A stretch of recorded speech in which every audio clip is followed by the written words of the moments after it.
नमो भगवते वासुदेवाय। ओम नमो भगवते वासुदेवाय। ओम नमो भगवते वासुदेवाय। ओम ज्ञानतिमिरान्धस्य ज्ञानाञ्जनशलाकया चक्षुरुन्मीलितं येन तस्मै श्रीगुरवे नमः। श्रीचैतन्यमनोभीष्टं स्थापितं येन भूतले स्वयं रूपकथा मह्यं ददाति स्वपदान्तिकम्। ओम विष्णुपादाय कृष्णप्रेष्ठाय भूतले श्रीमते भक्तिवेदान्त स्वामिनिति नामिने नमस्ते सारस्वते देवे गौरवाणी प्रचारिणे निर्विशेष शून्यवादि पाश्चात्य देशतारिणे। जय श्री कृष्ण चैतन्य प्रभु नित्यानंद श्री अद्वैत गदाधर श्रीवासादि गौर भक्त वृंद। हरे कृष्ण कृष्ण कृष्ण हरे हरे हरे राम राम राम हरे हरे। हरे कृष्ण। जय श्री राधा। അപ്പോൾ 18ാമത്തെ അധ്യായം മോക്ഷ സന്യാസ യോഗമാണ് നമ്മൾ പഠിക്കുന്നത്. കഴിഞ്ഞ ക്ലാസ്സിൽ നമ്മൾ പഠിച്ചു യജ്ഞം, ദാനം, തപസ് മുതലായവ നമ്മൾ എങ്ങനെ ചെയ്യണമെന്ന്. കാരണം അതെല്ലാം പുണ്യകർമ്മങ്ങളാണെങ്കിലും അവ ശരീരത്തിന് അല്ലെങ്കിൽ പരിശുദ്ധി നേടുവാനായിട്ട് ആ കർമ്മങ്ങളെല്ലാം നമ്മൾ അതിൽ ആസക്തി ഇല്ലാതെ ചെയ്യേണ്ടതാണ്. അപ്പോൾ ഓരോ കർമ്മവും ചെയ്യാനായിട്ടുള്ള 5 ഘടകങ്ങളെ കുറിച്ച് ഭഗവാൻ പറയുകയുണ്ടായി. 5 കാരണങ്ങൾ. എന്തൊക്കെയാണത്? കർമ്മം ചെയ്യാനുള്ള കാരണങ്ങൾ. ഹരേ കൃഷ്ണ. ഓരോ കർമ്മവും നമ്മൾ നിർവഹിക്കുമ്പോഴും അതിന് 5 പ്രേരക ഘടകങ്ങളുണ്ട് എന്ന് ഭഗവാൻ പറഞ്ഞു. എന്തൊക്കെയാണത്? ആരും വായിച്ചില്ല ഇന്നലെ?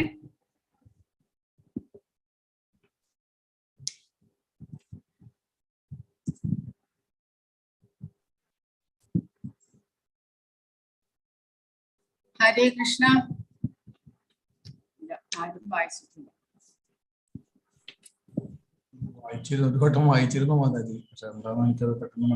അല്ല, നമുക്ക് ആലോചിച്ചാൽ മനസ്സിലാവില്ല. ഒന്നാമത്തേത് കർമ്മം ചെയ്യാൻ ആഗ്രഹിക്കുന്ന അല്ലെങ്കിൽ ഏതെങ്കിലും ഒരു ആഗ്രഹം കൊണ്ട് ആഗ്രഹിക്കുന്നത് ആരാണ്? ജീവാത്മാവ്. ഒന്നാമത്തെ ആൾ. രണ്ടാമത് ശരീരം കൊണ്ടാണ് പ്രവൃത്തി ചെയ്യുന്നത്.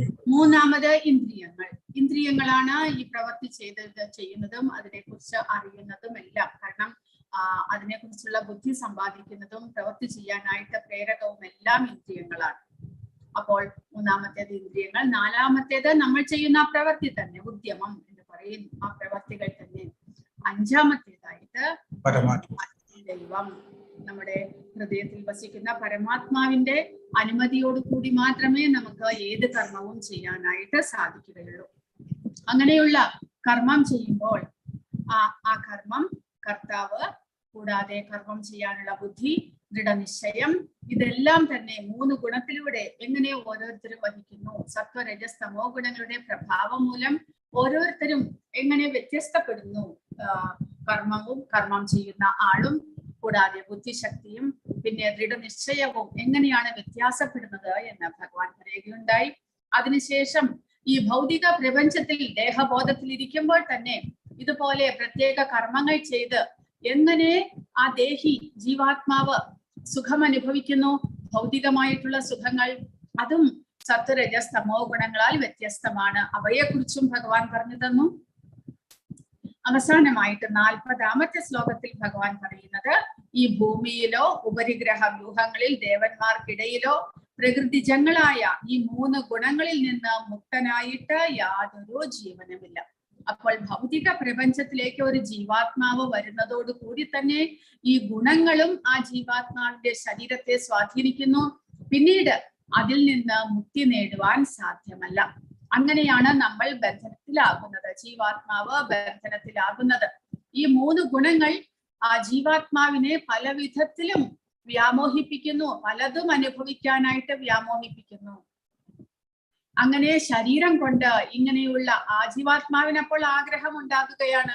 അങ്ങനെ ആ ശരീരം ഉപയോഗിച്ച് പലതരത്തിലുള്ള സുഖങ്ങളും അനുഭവിക്കാൻ ജീവാത്മാവ് താല്പര്യപ്പെടുകയാണ്, ആഗ്രഹിക്കുകയാണ്.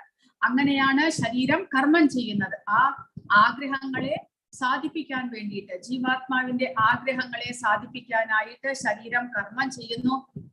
ശരീരബോധത്തിലാകുന്ന ജീവാത്മാവ് ഈ ശരീരം ചെയ്യുന്ന കർമ്മത്തിന്റെ എല്ലാം പരിണിത ഫലം അല്ലെങ്കിൽ പ്രതികരണം, അല്ലെങ്കിൽ ആ കർമ്മത്തിന്റെ ഫലം, നല്ലതും ചീത്തയുമായിട്ടുള്ള ഫലങ്ങൾ അനുഭവിക്കുന്നത് ആരാണ്? ജീവാത്മാവ്. എങ്ങനെ? പല പല ശരീരങ്ങൾ എടുത്തുകൊണ്ട്. അങ്ങനെ നല്ലതും ചീത്തയുമായിട്ടുള്ള കർമ്മങ്ങളാണ് ശരീരം ചെയ്യുന്നത്. അപ്പോൾ ആ ഓരോ ചെറിയ ചെറിയ കർമ്മങ്ങൾക്കും കർമ്മഫലമുണ്ട്. അതനുഭവിക്കാനായിട്ട് ജീവാത്മാവിന് പല ശരീരങ്ങൾ എടുക്കേണ്ടതായിട്ട് വരുന്നു. അങ്ങനെ അനന്തകാലമായിട്ട് ജീവാത്മാവ് പല ശരീരങ്ങളിലൂടെ കർമ്മങ്ങൾ ചെയ്യുകയും കർമ്മഫലം അനുഭവിക്കുകയും ചെയ്തുകൊണ്ട് ഈ ഭൂമിയിലോ മറ്റുള്ള ഗ്രഹങ്ങളിലോ ഏതെല്ലാം അല്ലെങ്കിൽ ചിലപ്പോൾ വേറെ ബ്രഹ്മാണ്ടത്തിലായിരിക്കും, അഥവാ ഈ ബ്രഹ്മാണ്ടത്തിൽ തന്നെയാണെങ്കിൽ ഏതെങ്കിലും ഗ്രഹങ്ങളിലായിരിക്കും. ചിലപ്പോൾ മുകളിലോട്ട് പോകാം. പുണ്യകർമ്മങ്ങൾ ചെയ്തിട്ടുണ്ടെങ്കിൽ അതിന്റെ ഫലം അനുഭവിക്കാൻ സ്വർഗലോകത്തിലേക്ക് ഉയരാം. പിന്നെയോ ക്ഷീണേ പുണ്യം മർത്യലോകം വിശന്തി, തിരിച്ച് ഭൂമിയിലേക്ക് വരും. പാപകർമ്മങ്ങൾ ചെയ്തിട്ടുണ്ടെങ്കിൽ അതുപോലെ തന്നെ വേറെ ഏതെങ്കിലും ജീവികളായിട്ട് ജനിക്കാം. അങ്ങനെ അവസാനം ഇപ്പോഴത്തെ അവസ്ഥയിൽ നമ്മളിപ്പോൾ മനുഷ്യരായിട്ട് ജനിച്ചിട്ടുണ്ട്. ഭഗവത്ഗീത നമ്മൾ ശ്രമിക്കുന്നു. അപ്പോൾ ഇത് മനസ്സിലാക്കിയത് കൊണ്ട് ഇനിയും ഒരു അധപതനം ഇല്ലാതിരിക്കാൻ, ഇനിയും ഒരു ജന്മം ഇല്ലാതിരിക്കാനായിട്ട് നമ്മൾ പരിശ്രമിക്കുകയാണെങ്കിൽ വളരെ വളരെ നല്ലത്. അതിന് നമ്മൾ കഠിന പ്രയത്നം ചെയ്യണം. സദാസമയവും ഭഗവാനെ ധ്യാനിച്ചുകൊണ്ട് ഭഗവാൻ പറയുന്നുണ്ട് ഈ അധ്യായത്തിന്റെ അവസാനം. അങ്ങനെ നമുക്ക് പരമപദം പോകാം. ഇല്ല എന്നില്ല. നമ്മൾ പരിശ്രമിക്കുകയാണെങ്കിൽ പരമപദം തീർച്ചയായിട്ടും പോകാം. അല്ല എന്നുണ്ടെങ്കിലും ഇനിയൊരു അധപതനമില്ലാത്ത വിധത്തിൽ ഭഗവാനെ ആരാധിച്ച് അറ്റ്ലീസ്റ്റ് മനുഷ്യനായിട്ട് തന്നെ ജനിക്കാൻ. പക്ഷെ ഈ കലിയുഗത്തിൽ ഇനിയും മനുഷ്യനായിട്ട് ജനിക്കുകയാണെങ്കിൽ അതും വളരെ കഷ്ടമാണ്. കാരണം ആ കലി മൂത്ത് വരുന്തോറും നമുക്ക് ഭഗവാന്റെ സേവകൾ ചെയ്യാനുള്ള അവസരങ്ങളെല്ലാം തന്നെ കുറഞ്ഞു കുറഞ്ഞു വരുന്നു. അപ്പോൾ അതും വളരെ പ്രയാസമാണ്. അതുകൊണ്ട് ഭഗവാന്റെ ഇച്ഛ പോലെ ആകട്ടെ, പക്ഷേ എങ്കിലും നമ്മൾ പരിശ്രമിക്കുക. കൃഷ്ണാവബോധത്തിലൂടെ നമ്മൾ ഉയരാനായിട്ട് പരിശ്രമിക്കണം. കാരണം ഇത് അവസാനത്തെ ജന്മമായിരിക്കാനായിട്ട് നമ്മൾ പരിശ്രമിക്കുക. അപ്പോൾ അതാണ് ഭഗവാൻ പറയുന്നത്. ഈ മൂന്ന് ഗുണങ്ങളാൽ പ്രേരിതമായിട്ടാണ് എല്ലാ ഗ്രഹങ്ങളിലും എല്ലാ തരത്തിലുള്ള ജീവജാലങ്ങളും പ്രവർത്തികൾ ചെയ്യുന്നത് എന്നാണ് ഭഗവാൻ പറയുന്നത്. ഇനി 41 ശ്ലോകം മുതൽക്ക് ഭഗവാൻ പറയുന്നു. 4-ാമത്തെ അധ്യായത്തിൽ ഭഗവാൻ പറയുകയുണ്ടായി 13-ാമത്തെ ശ്ലോകത്തിൽ, അതായത് ചാതുർവർണ്ണ്യം മയാ സൃഷ്ടം ഗുണ കർമ്മ വിഭാഗശഃ. 4 വർണ്ണങ്ങളെ, ബ്രാഹ്മണ ക്ഷത്രിയ വൈശ്യ ശൂദ്ര, ഈ 4 വർണ്ണങ്ങളെ ഭഗവാൻ സൃഷ്ടിച്ചു. എന്തിന്റെ അടിസ്ഥാനത്തിൽ? ഗുണ കർമ്മ വിഭാഗശഃ. ഈ 3 ഗുണങ്ങളുടെയും അതിനനുസരിച്ച് ഓരോ മനുഷ്യരും ചെയ്യുന്ന കർമ്മത്തിനുമനുസരിച്ച് 4 വിഭാഗങ്ങൾ. അപ്പോൾ ആരിൽ ഏത് ഗുണമാണ് മുന്നിട്ട് നിൽക്കുന്നത് അതിനനുസരിച്ചുള്ള കർമ്മമായിരിക്കും അയാൾ ചെയ്യുക. അയാൾക്കല്ലാതെ വേറൊരു കർമ്മം ചെയ്യാനായിട്ട് സാധ്യമല്ല. അയാളുടെ സ്വഭാവം അങ്ങനെയായിട്ട് മാറും. അപ്പോൾ അങ്ങനെയുള്ള ഗുണത്തിനും കർമ്മത്തിനും അനുസരിച്ച് ബ്രാഹ്മണ ക്ഷത്രിയ വൈശ്യ ശൂദ്ര, ഈ 4 വിഭാഗത്തിലുള്ള ജനങ്ങളെ നമുക്ക് ഭൂമിയിൽ കാണുവാൻ സാധിക്കും. അപ്പോൾ ഓരോരുത്തരും അവനവന് ലഭിച്ചിട്ടുള്ള ആ ഗുണത്തിനനുസരിച്ചുള്ള കർമ്മങ്ങൾ ചെയ്ത് എങ്ങനെ പരിപൂർണതയിൽ എത്താം എന്നതാണ് ഭഗവാൻ ഇനി പറയാനായിട്ട് പോകുന്നത്. അപ്പോൾ 41 മുതൽ 48 വരെ സകാമ കർമ്മത്തിൽ നിന്ന് നിഷ്കാമ കർമ്മയോഗം. ഇതുവരെ ഭഗവാൻ പറഞ്ഞത് കർമ്മം ചെയ്യുന്നത് എങ്ങനെ, ഗുണങ്ങളുടെ അടിസ്ഥാനത്തിൽ എങ്ങനെ കർമ്മം ചെയ്യുന്നു, അതിനു വേണ്ടിയിട്ടുള്ള ആ കർത്താവിന്റെ ഗുണങ്ങൾ, പിന്നെ ബുദ്ധിശക്തി, ദൃഢനിശ്ചയം, ഇവയെല്ലാമാണ് ഭഗവാൻ പറഞ്ഞത്. അത് സകാമ കർമ്മം, അതായത് ഫലേച്ഛയോടുകൂടി ചെയ്യുന്ന കർമ്മത്തിനെ കുറിച്ചാണ് ഭഗവാൻ പറഞ്ഞത്. ഇനി അതിൽ നിന്ന് ഉയരുന്നു നിഷ്കാമമായിട്ട് കർമ്മം ചെയ്യുക. അതെങ്ങനെ? ഈ ഗുണത്തിനും കർമ്മത്തിനും അനുസരിച്ച് ഓരോരുത്തരും അവനവന്റെ നിർദ്ദിഷ്ട കർമ്മങ്ങളെ ചെയ്തുകൊണ്ട് ഭഗവാനെ ആരാധിക്കുക. അതിന് നിഷ്കാമമായിട്ടുള്ള കർമ്മം അത്യാവശ്യമാണ്. നിഷ്കാമ കർമ്മത്തിൽ നിന്ന് മോക്ഷം, അതാണ് 49 മുതൽ 55 വരെയുള്ള ശ്ലോകങ്ങളിൽ പറയുന്നത്. നിഷ്കാമ കർമ്മങ്ങൾ ചെയ്ത് പരിശുദ്ധനായി കഴിഞ്ഞാൽ ഈ 3 ഗുണങ്ങളിൽ നിന്നും മുക്തി ലഭിക്കുന്നു. അതോടുകൂടി അവബോധം പരിശുദ്ധമാകുന്നു. പരിശുദ്ധമായ അവബോധം എന്ന് പറയുമ്പോൾ ഈ 3 ഗുണങ്ങളെ മറികടക്കുകയാണ്. 3 ഗുണങ്ങളെ മറികടന്നു കഴിഞ്ഞാൽ പിന്നീട് നമുക്ക് മുക്തിയായി. മുക്തി അല്ലെങ്കിൽ മോക്ഷം എന്ന് പറയുന്നത് ശരീരബോധത്തിൽ നിന്ന് ജീവാത്മാവ് മുക്തനാവുക, തന്റെ യഥാർത്ഥ അവബോധത്തെ തിരിച്ചറിയുക, തന്റെ യഥാർത്ഥ സ്വരൂപത്തെ ജീവാത്മാവ് തിരിച്ചറിയുക. അതിനാണ് മുക്തി അല്ലെങ്കിൽ മോക്ഷം എന്ന് പറയുന്നത്. ഈ ഭൗതിക പ്രപഞ്ചത്തിൽ ഇരുന്നു കൊണ്ട് തന്നെ, തന്റെ ഈ ശരീരത്തിൽ ഇരുന്നു കൊണ്ട് തന്നെ ജീവാത്മാവിന് തന്നെ കുറിച്ചുള്ള അവബോധം ഉണ്ടാകുകയാണ് മുക്തി അല്ലെങ്കിൽ മോക്ഷം. അതിന് 3 ഗുണങ്ങളെ മറികടക്കണം, പരിശുദ്ധമായിട്ടുള്ള അവസ്ഥയിലേക്ക് ഉയരണം. അത് നിഷ്കാമ കർമ്മയോഗത്തിലൂടെ സാധിക്കും എന്ന് ഭഗവാൻ പറയുന്നു. അതിൽ നിന്ന് ആ മോക്ഷം ലഭിച്ചു കഴിഞ്ഞാൽ പിന്നീട് ആ ജീവാത്മാവ് തന്റെ സ്വരൂപസ്ഥിതിയെ മനസ്സിലാക്കി കഴിഞ്ഞാൽ പിന്നീട് ജീവാത്മാവ് തന്റെ യജമാനൻ ഭഗവാനാണ് എന്ന് മനസ്സിലാക്കിക്കൊണ്ട് ഭഗവാനും താനുമായിട്ടുള്ള ബന്ധത്തെ മനസ്സിലാക്കിക്കൊണ്ട് ജീവാത്മാവ് പരിശുദ്ധമായിട്ടുള്ള ഭക്തിയുത സേവനം ചെയ്യുകയാണ്. അതാണ് പറയുന്നത്. ശുദ്ധമായ ഭക്തി സേവനത്തിൽ പിന്നീട് ആ ജീവാത്മാവ് പ്രവർത്തിക്കുന്നു. അതിനും കൂടുതലായിട്ടുള്ള രഹസ്യമായിട്ടുള്ള അറിവ് 61 മുതൽ 63 വരെ പരമാത്മാവിന് എങ്ങനെ നമ്മൾ കീഴടങ്ങണം അല്ലെങ്കിൽ ശരണാഗതനാകണം എന്ന് പറയുന്നു. 64 മുതൽ 66 വരെ ഏറ്റവും രഹസ്യാത്മകമായിട്ടുള്ള അറിവ്, അതായത് ഭഗവാൻ കൃഷ്ണന്റെ ശുദ്ധഭക്തനാകുക. തന്റെ ജോലിയിലൂടെ അല്ലെങ്കിൽ കർമ്മത്തിലൂടെ ഭഗവാനെ ആരാധിക്കുന്നത് യഥാർത്ഥ ത്യാഗമാണ്. പ്രതികരണങ്ങളിൽ നിന്ന് സ്വാതന്ത്ര്യം നൽകുന്നു. അങ്ങനെയുള്ള കർമ്മങ്ങൾ അവനവന്റെ കർത്തവ്യം നിർവഹിക്കുകയും അതിലൂടെ ഭഗവാനെ സേവിക്കുകയും ചെയ്യുന്നതാണ് യഥാർത്ഥമായിട്ടുള്ള ത്യാഗം. അതിലൂടെ നമുക്ക് കർമ്മഫലങ്ങളിൽ നിന്ന് മോചനം ലഭിക്കുന്നു. എല്ലാ പ്രവർത്തനങ്ങളും നിയന്ത്രിക്കുന്നത് ത്രിഗുണങ്ങളാണ്. എന്നിട്ടും നിഷ്കാമ കർമ്മയോഗത്തിൽ ബ്രാഹ്മണനായോ ക്ഷത്രിയനായോ വൈശ്യനായോ ശൂദ്രനായോ പ്രവർത്തിച്ച് ആ പ്രവൃത്തിയിലൂടെ ഭഗവാനെ ആരാധിക്കുന്നതിലൂടെ ഒരാൾക്ക് കർമ്മത്തിന്റെ പ്രതികരണങ്ങളിൽ നിന്ന് മുക്തനാകാം. ഈ ജോലി തെറ്റായി ചെയ്താലും മറ്റൊരാളുടെ തൊഴിൽ സ്വീകരിക്കുന്നതിനേക്കാൾ നല്ലതാണ്.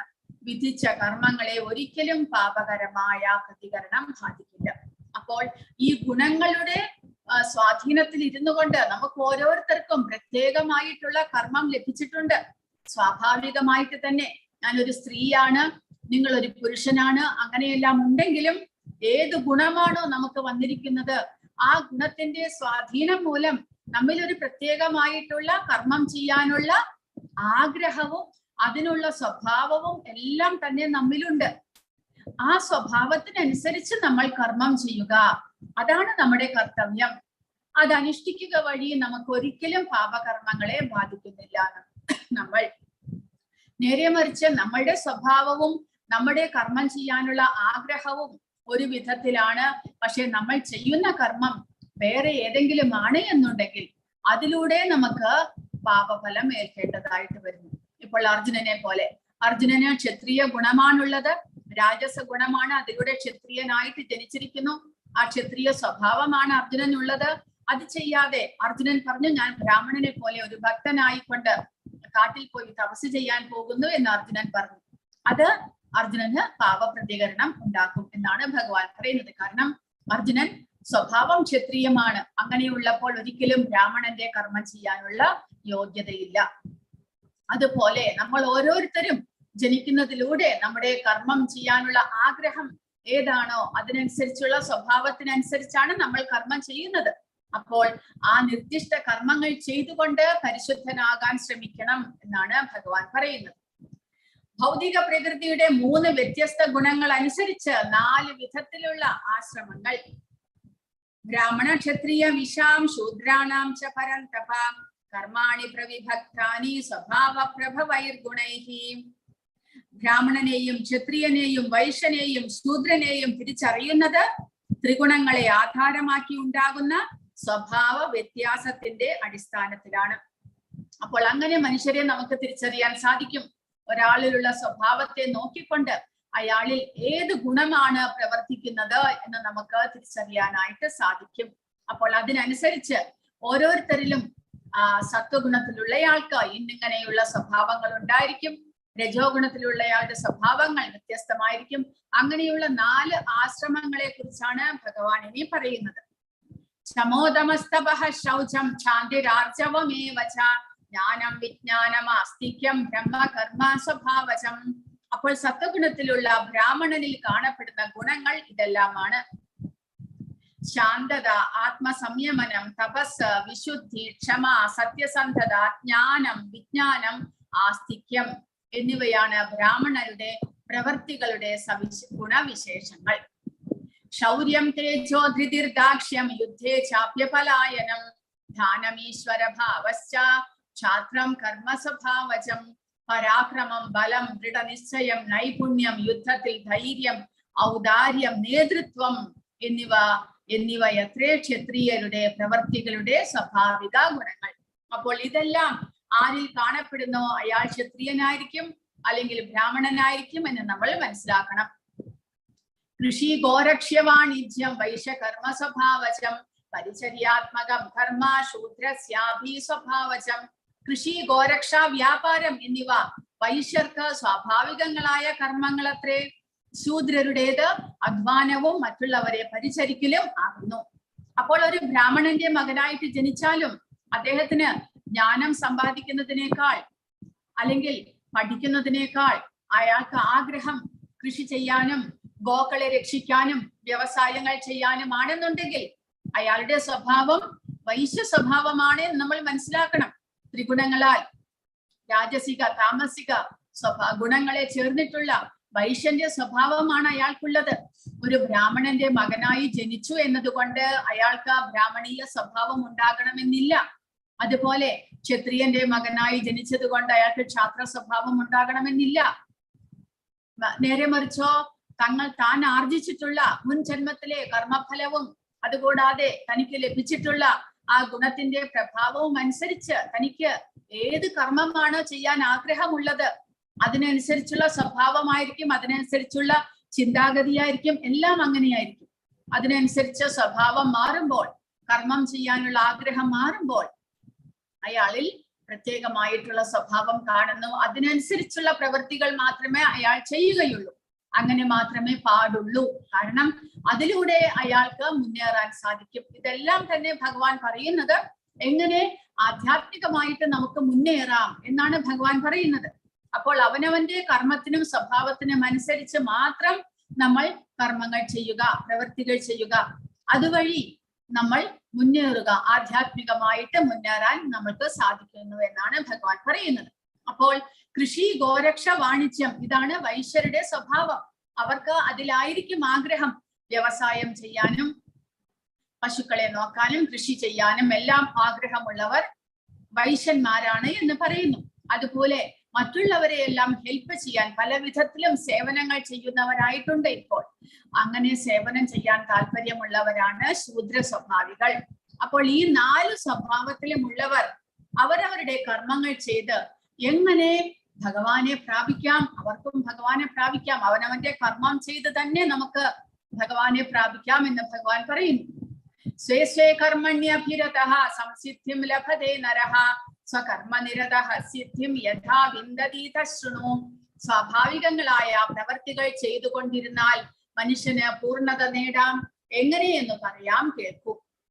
അപ്പോൾ അവനവന്റെ ആ ഗുണത്തിനനുസരിച്ചുള്ള കർമ്മങ്ങൾ ചെയ്ത് നമ്മൾ പരിശുദ്ധരാകുന്നത് എങ്ങനെ?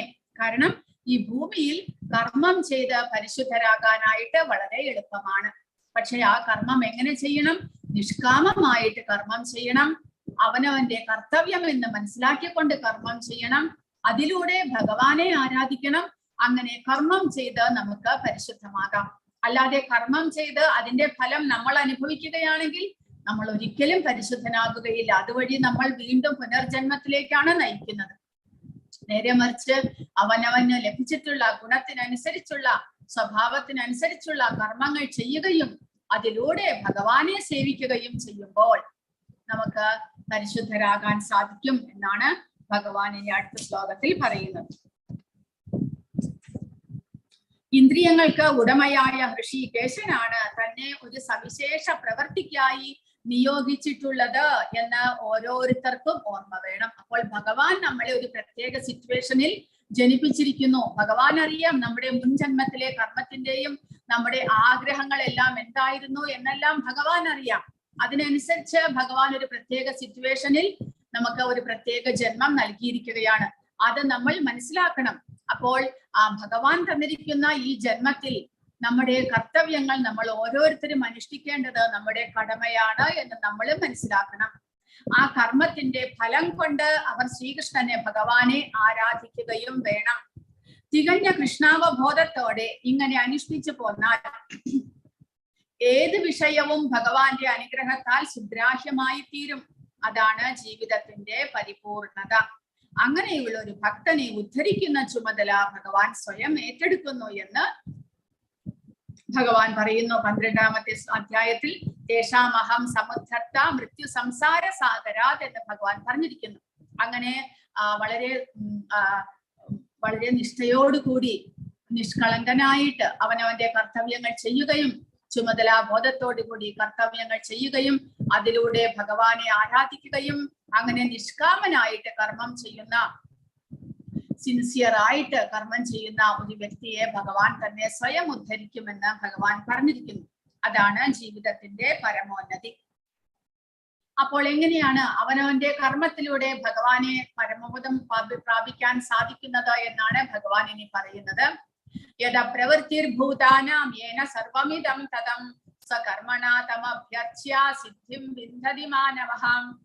സർവജീവികളുടെയും പ്രഭവസ്ഥാനവും സർവവ്യാപിയുമായ ഭഗവാനെ ആരാധിക്കുക നിമിത്തം സ്വകർമ്മങ്ങളിൽ കൂടി ഒരു വ്യക്തിക്ക് പരിപൂർണതയിലെത്താം. അപ്പോൾ ബ്രാഹ്മണനാകട്ടെ, ക്ഷത്രിയനാകട്ടെ, വൈശ്യനാകട്ടെ, ശൂദ്രനാകട്ടെ, അവനവന്റെ കർമ്മങ്ങൾ ചെയ്യുക. എന്നിട്ടോ ആ കർമ്മഫലം ഉപയോഗിച്ച് ഭഗവാനെ ആരാധിക്കുക. അവനവന്റെ കർത്തവ്യങ്ങൾ ചെയ്യണം. കുടുംബത്തെ പരിപാലിക്കാനുണ്ട്, ശരി, അതെല്ലാം ചെയ്യണം. പക്ഷെ അതിനോടൊപ്പം തന്നെ നിങ്ങൾ ഭഗവാന്റെ നാമജപം ചെയ്യുക, ഭഗവാനെ കുറിച്ച് കേൾക്കാൻ ശ്രമിക്കുക, ഭഗവാന് നിവേദ്യം അർപ്പിച്ച് നമ്മൾ പ്രസാദമായിട്ട് സ്വീകരിക്കുക. അങ്ങനെ ഭഗവാനെ നമ്മൾ ആരാധിക്കുക നിമിത്തം നമ്മുടെ കർത്തവ്യവും, കർത്തവ്യത്തിൽ ഒരിക്കലും നമ്മുടെ കർമ്മത്തിൽ ആസക്തി പാടില്ല, ഭൗതികതയിൽ ആസക്തി പാടില്ല. നമ്മുടെ കർത്തവ്യമാണ് എന്ന് മനസ്സിലാക്കിക്കൊണ്ട് അവനവന്റെ കർമ്മങ്ങൾ ചെയ്യുക. അതിനോടൊപ്പം ഭഗവാനെ ആരാധിക്കുകയും ചെയ്യുമ്പോൾ തീർച്ചയായിട്ടും നമുക്ക് പരിപൂർണതയിലേക്ക് എത്താൻ സാധിക്കും എന്നാണ് ഭഗവാൻ പറയുന്നത്. ശ്രേയാൻ സ്വധർമ്മോ വിഗുണഃ പരധർമാ സ്വനുഷ്ഠിതാത് സ്വഭാവനിയതം കർമ്മ കുർവൻ ആപ്നോതി കിൽവിഷം. അന്യന്റെ കർമ്മം ഭംഗിയായി ചെയ്യുന്നതിനേക്കാൾ നല്ലത് കുറ്റമറ്റതായില്ലെങ്കിൽ പോലും തനിക്ക് വിധിക്കപ്പെട്ട പ്രവൃത്തി ചെയ്യുക എന്നതാണ്. സ്വഭാവത്തിനനുസരിച്ച് നിർദ്ദിഷ്ടമായ കർമ്മത്തിൽ ഏർപ്പെടുന്നവർക്ക് പാപപ്രതികരണം അനുഭവിക്കേണ്ടി വരില്ല. അപ്പോൾ നമുക്ക് തോന്നും നമ്മുടെ കർമ്മം, നമുക്ക് ലഭിച്ചിട്ടുള്ള കർത്തവ്യങ്ങൾ വളരെ കഷ്ടകരമാണ്. എന്നാൽ മറ്റേയാളുടെ, എന്റെ സുഹൃത്തിന്റെ കർമ്മം അത് വളരെ എളുപ്പമായിട്ട് തോന്നുന്നു. അല്ലെങ്കിൽ ക്ഷത്രിയന്റെ കർമ്മം എനിക്ക് ക്ഷത്രിയ ഗുണമാണ്, ഒരു മാനേജ്മെന്റ് ചെയ്യാനുള്ള കടമയാണ് തനിക്ക് ലഭിച്ചിട്ടുള്ളത്, പക്ഷെ അത് വളരെ കഷ്ടമായിട്ട് തോന്നുന്നു. രാവിലെ മുതൽ രാത്രി വരെ അധ്വാനിക്കണം. എന്നാൽ ബ്രാഹ്മണന്റെ കർമ്മമാണെങ്കിൽ നമുക്ക് അധ്യയനം ചെയ്താൽ മതി, പഠിക്കുക, ഭഗവാനെ സേവിക്കുക, അത്ര മാത്രമേ ഉള്ളൂ. അത് വളരെ എളുപ്പമാണ് എന്ന് തോന്നുക. പക്ഷെ സ്വഭാവം എന്താണ്? ഭരണാധികാരിയായിട്ട് അല്ലെങ്കിൽ ഒരു ക്ഷത്രിയനായിട്ട് കർത്തവ്യം ചെയ്യാനുള്ള സ്വഭാവമാണ് എനിക്കുള്ളത്. ആ സ്വഭാവം വെച്ചുകൊണ്ട് ഞാൻ ബ്രാഹ്മണന്റെ കർമ്മം ചെയ്യുകയാണെങ്കിൽ ഒരിക്കലും അതിൽ പുരോഗതി വരില്ല. കാരണം ആ സത്വഗുണത്തിൽ നിന്നുകൊണ്ട് വേണം ജ്ഞാനം സമ്പാദിക്കാൻ. പക്ഷെ ഇയാളുടെ ഗുണം രജോ ഗുണമാണ്. രജോ ഗുണത്തിൽ ഇരുന്നു കൊണ്ട് ജ്ഞാനം സമ്പാദിക്കാൻ സാധ്യമല്ല. കാരണം ഇന്ദ്രിയങ്ങൾ ഒരിക്കലും നിയന്ത്രണ വിധേയമാകുകയില്ല. എന്നാൽ അയാളുടെ രജോ ഗുണത്തിൽ ഇരുന്നു കൊണ്ട് അയാളുടെ കർമ്മം അതിനോടൊപ്പം ഭഗവാനെ സേവിക്കുകയും ചെയ്യുകയാണെങ്കിൽ പരിശുദ്ധനാകാം. അപ്പോൾ അതാണ് ഭഗവാൻ പറയുന്നത്, മറ്റുള്ളവരുടെ കർമ്മം തനിക്ക് കുറ്റമറ്റതായിട്ട് ചെയ്യാൻ സാധിക്കുമെന്നുള്ള വിശ്വാസമുണ്ട്. പക്ഷേ അവനവന്റെ കർത്തവ്യം ചെയ്യാൻ മടി കാണിക്കുന്നു. അത് ഒരിക്കലും ശരിയാകില്ല എന്ന് ഭഗവാൻ പറയുന്നു. കാരണം ഏതാണോ നമ്മുടെ സ്വഭാവം അതിനനുസരിച്ചുള്ള കർമ്മമാണ് നമ്മൾ ചെയ്യേണ്ടത്. അങ്ങനെയാണെങ്കിൽ ഒരിക്കലും പാപപ്രതികരണം അനുഭവിക്കേണ്ടതായിട്ട് വരില്ല എന്ന് പറയുന്നു. അപ്പോൾ ഇവിടെ ഒരു എക്സാമ്പിൾ ആണ് കൊടുത്തിരിക്കുന്നത്. ആദ്യം മരത്തിൽ കയറുന്നവൻ വിജയിക്കും. ഇതിൽ കൊടുത്തിരിക്കുന്നവരിൽ ആർക്കാണ് മരത്തിൽ കയറാൻ സാധിക്കുന്നത്? ഒരു ആനയ്ക്ക് മരത്തിൽ കയറാൻ സാധിക്കുമോ? അതാണ് പറയുന്നത്. അവനവന്റെ സ്വഭാവത്തിനനുസരിച്ചുള്ള ഗുണങ്ങളാണ് ഓരോരുത്തർക്കും ലഭിച്ചിട്ട്, അല്ലെങ്കിൽ ഗുണത്തിനനുസരിച്ചുള്ള സ്വഭാവമാണ് ലഭിച്ചിരിക്കുന്നത്. പക്ഷേ ഇവിടെ കുരങ്ങന് മാത്രമേ മരത്തിൽ കയറാൻ സാധിക്കുകയുള്ളൂ. എങ്കിലും താൻ വിജയിക്കണം എന്ന് പറഞ്ഞുകൊണ്ട് അവർ മരത്തിൽ കയറാൻ പുറപ്പെടുകയാണെങ്കിലോ അത് അവർക്ക് വളരെ തെറ്റായിട്ട് തന്നെ വരുന്നു.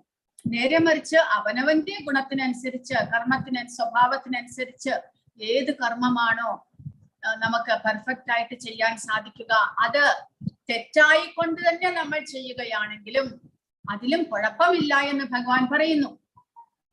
കുറ്റമറ്റതായില്ലെങ്കിൽ പോലും തനിക്ക് വിധിക്കപ്പെട്ട പ്രവൃത്തി ചെയ്യുക. അതിന് ഭഗവാൻ ഉദാഹരണം പറയുന്നത്, സഹജം കർമ്മ കൗന്ദേയ സദോഷമപീന്യത്യജേത സർവാരംഭാഹി ദോഷേണ ധൂമേനാഗ്നിരിവാവൃതാഃ. അഗ്നി പുകയാൽ മൂടപ്പെട്ടിരിക്കുന്നത് പോലെ എല്ലാ ഉദ്യമങ്ങളും ഏതെങ്കിലും ദോഷത്താൽ മൂടപ്പെട്ടിരിക്കും. അതുകൊണ്ട് തനിക്ക് സ്വാഭാവികമായ കർമ്മം അത് ദോഷങ്ങൾ നിറഞ്ഞതായാൽ പോലും ഉപേക്ഷിക്കാവുന്നതല്ല. കാരണം എന്താണ്? ഈ ഭൗതിക പ്രപഞ്ചത്തിൽ ഒന്നും തന്നെ പൂർണ്ണമായിട്ടില്ല. കാരണം എല്ലാം തന്നെ ഈ ഗുണങ്ങളാൽ സ്വാധീനിക്കപ്പെട്ടിരിക്കുന്നത് കൊണ്ട് എല്ലാത്തിലും ദോഷമുണ്ടാകും എന്നാണ് ഭഗവാൻ പറയുന്നത്. എങ്ങനെയാണോ അഗ്നി ശരിക്കും ആളി കത്താത്തപ്പോൾ അത് പുക കൊണ്ട് മൂടിയിരിക്കുന്നത്, അതുപോലെ എല്ലാ പ്രവൃത്തികൾക്കും എന്തെങ്കിലും ഒരു ദോഷം ഉണ്ടായിരിക്കും. അതുകൊണ്ട് അതിനെക്കുറിച്ച് നമ്മൾ ആവലാതിപ്പെടരുത്. അവനവന് വിധിച്ചിട്ടുള്ള കർമ്മം അത് മാക്സിമം നമ്മുടെ പെർഫെക്ഷൻ ആയിട്ട്, നിഷ്കാമമായിട്ട് ചെയ്യാനായിട്ട് നമ്മൾ പരിശ്രമിക്കുക. അല്ലാതെ അന്യരുടെ കർമ്മം ചെയ്യുന്നത് നമുക്ക് ദോഷകരമായിട്ട് ഭവിക്കും എന്നാണ് ഭഗവാൻ പറയുന്നത്. ഭഗവത് പ്രീതിക്ക് വേണ്ടിയായിരിക്കണം മനുഷ്യന്റെ പ്രവൃത്തി. നമ്മൾ എന്ത് പ്രവൃത്തി ചെയ്യുമ്പോഴും അതിലൂടെ ഭഗവാനെ നമ്മൾ സേവിക്കാനായിട്ട് പരിശ്രമിക്കണം. നമ്മുടെ കർമ്മം ചെയ്ത് അതിലൂടെ ഭഗവാനെ സേവിക്കുക. ക്ഷത്രിയനാകട്ടെ, വൈശ്യനാകട്ടെ, ശൂദ്രനാകട്ടെ, തന്റെ പ്രവൃത്തി കൊണ്ട് ഭഗവാനെ സേവിക്കുകയാണെങ്കിൽ അവൻ ഏത് വകുപ്പിൽപ്പെടുന്നു എന്നതിന് പ്രസക്തിയില്ല. യജ്ഞത്തിന് വേണ്ടി, വിഷ്ണു ഭഗവാന് വേണ്ടി ഓരോ മനുഷ്യനും കർമ്മം ചെയ്യണം. സ്വന്തം ഇന്ദ്രിയ തൃപ്തിക്ക് വേണ്ടി ചെയ്യുന്ന കർമ്മം എന്തും ബന്ധന കാരണമായി തീരും. ത്രിഗുണാനുസൃതമായി തനിക്ക് കൈവന്ന സ്വഭാവത്തെ മുൻനിർത്തിക്കൊണ്ട് വേണം ഒരാൾ തന്റെ കർമ്മത്തിൽ വ്യാപരിക്കുന്നത്. ഭഗവാന്റെ പരമോദ്ദേശം നിറവേറ്റാൻ ഉതകുന്നതാകണം ആ പ്രവൃത്തി എന്ന ദൃഢനിശ്ചയവും ആവശ്യമാണ്. അപ്പോൾ ഭഗവാനെ പ്രാപിക്കുക, ഭഗവാന്റെ സന്തോഷത്തിന് വേണ്ടി നമ്മൾ കർമ്മങ്ങൾ ചെയ്യുക, ഇതായിരിക്കണം നമ്മുടെ ഉദ്ദേശം. അതിനുവേണ്ടി അവനവന് ലഭിച്ചിട്ടുള്ള സ്വഭാവത്തിനനുസരിച്ചുള്ള കർമ്മങ്ങൾ ചെയ്ത് നമ്മൾ പരിപൂർണരാകാൻ ശ്രമിക്കുക എന്നാണ് ഭഗവാൻ പറയുന്നത്. ബദ്ധജീവിതത്തിൽ ഏത് കർമ്മവും ത്രിഗുണങ്ങളാൽ ദൂഷിതമാകുന്നു. അതാണ് ഭഗവാൻ പറയുന്നത്. എല്ലാ കർമ്മത്തിലും എന്തെങ്കിലും ദോഷം ഉണ്ടായിരിക്കും. പക്ഷേ അത് ചെയ്യാതിരിക്കാൻ പറ്റില്ല. എല്ലാ കർമ്മത്തിലും എന്തെങ്കിലും ദോഷമുണ്ടെങ്കിലും ഈ ഭൗതിക പ്രപഞ്ചത്തിൽ കർമ്മം ചെയ്യാതിരിക്കാൻ ആർക്കും സാധ്യമല്ല. അതുകൊണ്ട് അവനവന് ലഭിച്ചിട്ടുള്ള കർമ്മം നമ്മൾ ശരിയാവണ്ണം ചെയ്യാനായിട്ട് പരിശ്രമിക്കുക. ഇനി അടുത്ത സെക്ഷനിൽ ഭഗവാൻ പറയുന്നത്, അങ്ങനെ നമ്മൾക്ക് പരിശുദ്ധരാകാം. അവനവന് ലഭിച്ചിട്ടുള്ള കർമ്മം കുറ്റമറ്റതായില്ലെങ്കിൽ പോലും നമ്മൾ മാക്സിമം നമ്മൾ പരിപൂർണമാക്കാനായിട്ട് പരിശ്രമിക്കുക. അതിലൂടെ ഭഗവാനെ സേവിക്കുക. നിഷ്കാമമായിട്ട് കർമ്മം ചെയ്ത് ആ കർമ്മഫലം കൊണ്ട് ഭഗവാനെ സേവിക്കുക. അങ്ങനെ നമുക്ക് പരിശുദ്ധരാകാം. പരിശുദ്ധരായി കഴിഞ്ഞാൽ ആ പരിശുദ്ധമാകുന്ന അവസ്ഥയിൽ ഗുണങ്ങളെ മറികടക്കാൻ സാധിച്ചു കഴിഞ്ഞാൽ നമുക്ക് ഭഗവാന്റെ ശുദ്ധഭക്തനാകാൻ സാധിക്കുന്നു. അങ്ങനെ ഭക്തി കൈവരിക്കാൻ സാധിക്കുന്നു. അതാണ് ഇനി അടുത്ത സെക്ഷനിൽ ഭഗവാൻ പറയുന്നത്. അസക്ത ബുദ്ധി സർവത്ര ജിതാത്മാ വിഗത സ്പൃഹ നൈഷ്കർമ്മ്യ സിദ്ധിം പരമാം സന്യാസേനാധിഗച്ഛതി. ആത്മസംയമനം നേടിയവനും അനാസക്തനും ഭൗതിക സുഖഭോഗങ്ങൾ എല്ലാം അവഗണിച്ചവനുമായ ഒരാൾക്ക് ത്യാഗ പരിശീലനത്തിലൂടെ പ്രതികരണങ്ങളിൽ നിന്നുള്ള പരമമായ മോചനം നേടാൻ കഴിയും. ത്യാഗ പരിശീലനം എന്ന് പറയുമ്പോൾ നിഷ്കാമമായിട്ട് കർമ്മം ചെയ്ത് ആ കർമ്മഫലത്തെ ഭഗവാന് സമർപ്പിക്കുക. അതാണ് ത്യാഗ പരിശീലനം. ആ ത്യാഗ പരിശീലനത്തിലൂടെ നമുക്ക് പ്രതികരണങ്ങളിൽ നിന്ന്, കർമ്മഫലത്തിൽ നിന്ന് മോചനം നേടാൻ സാധിക്കും. അപ്പോൾ ഇതാണ് രഹസ്യമായിട്ടുള്ള അറിവാണ്. പ്രതികരണരഹിതമായ ജോലിയിൽ കർമ്മത്തിൽ നിന്ന് ജ്ഞാനയോഗത്തിലൂടെ അങ്ങനെ നമുക്ക് ആധ്യാത്മിക ജ്ഞാനം കരസ്ഥമാക്കാൻ സാധിക്കും. കാരണം നമ്മുടെ അവബോധം പരിശുദ്ധമാകുമ്പോൾ, നിഷ്കാമമായിട്ട് കർമ്മം ചെയ്ത് അവബോധം പരിശുദ്ധമാകുമ്പോൾ ഭഗവാനെ കുറിച്ചുള്ള ആ അറിവെല്ലാം തന്നെ നമുക്ക് കൈവശമാകുന്നു. ആ ജ്ഞാനം കരസ്ഥമാകുമ്പോൾ ആത്മാവിന് അഹം ബ്രഹ്മാസ്മി, ഞാൻ ബ്രഹ്മനാണ്, ശരീരമല്ല എന്നുള്ള അറിവുണ്ടാകുന്നു. തന്റെ യഥാർത്ഥമായിട്ടുള്ള സ്വരൂപത്തെ കുറിച്ചുള്ള അവബോധം ഉണ്ടാകുന്നു.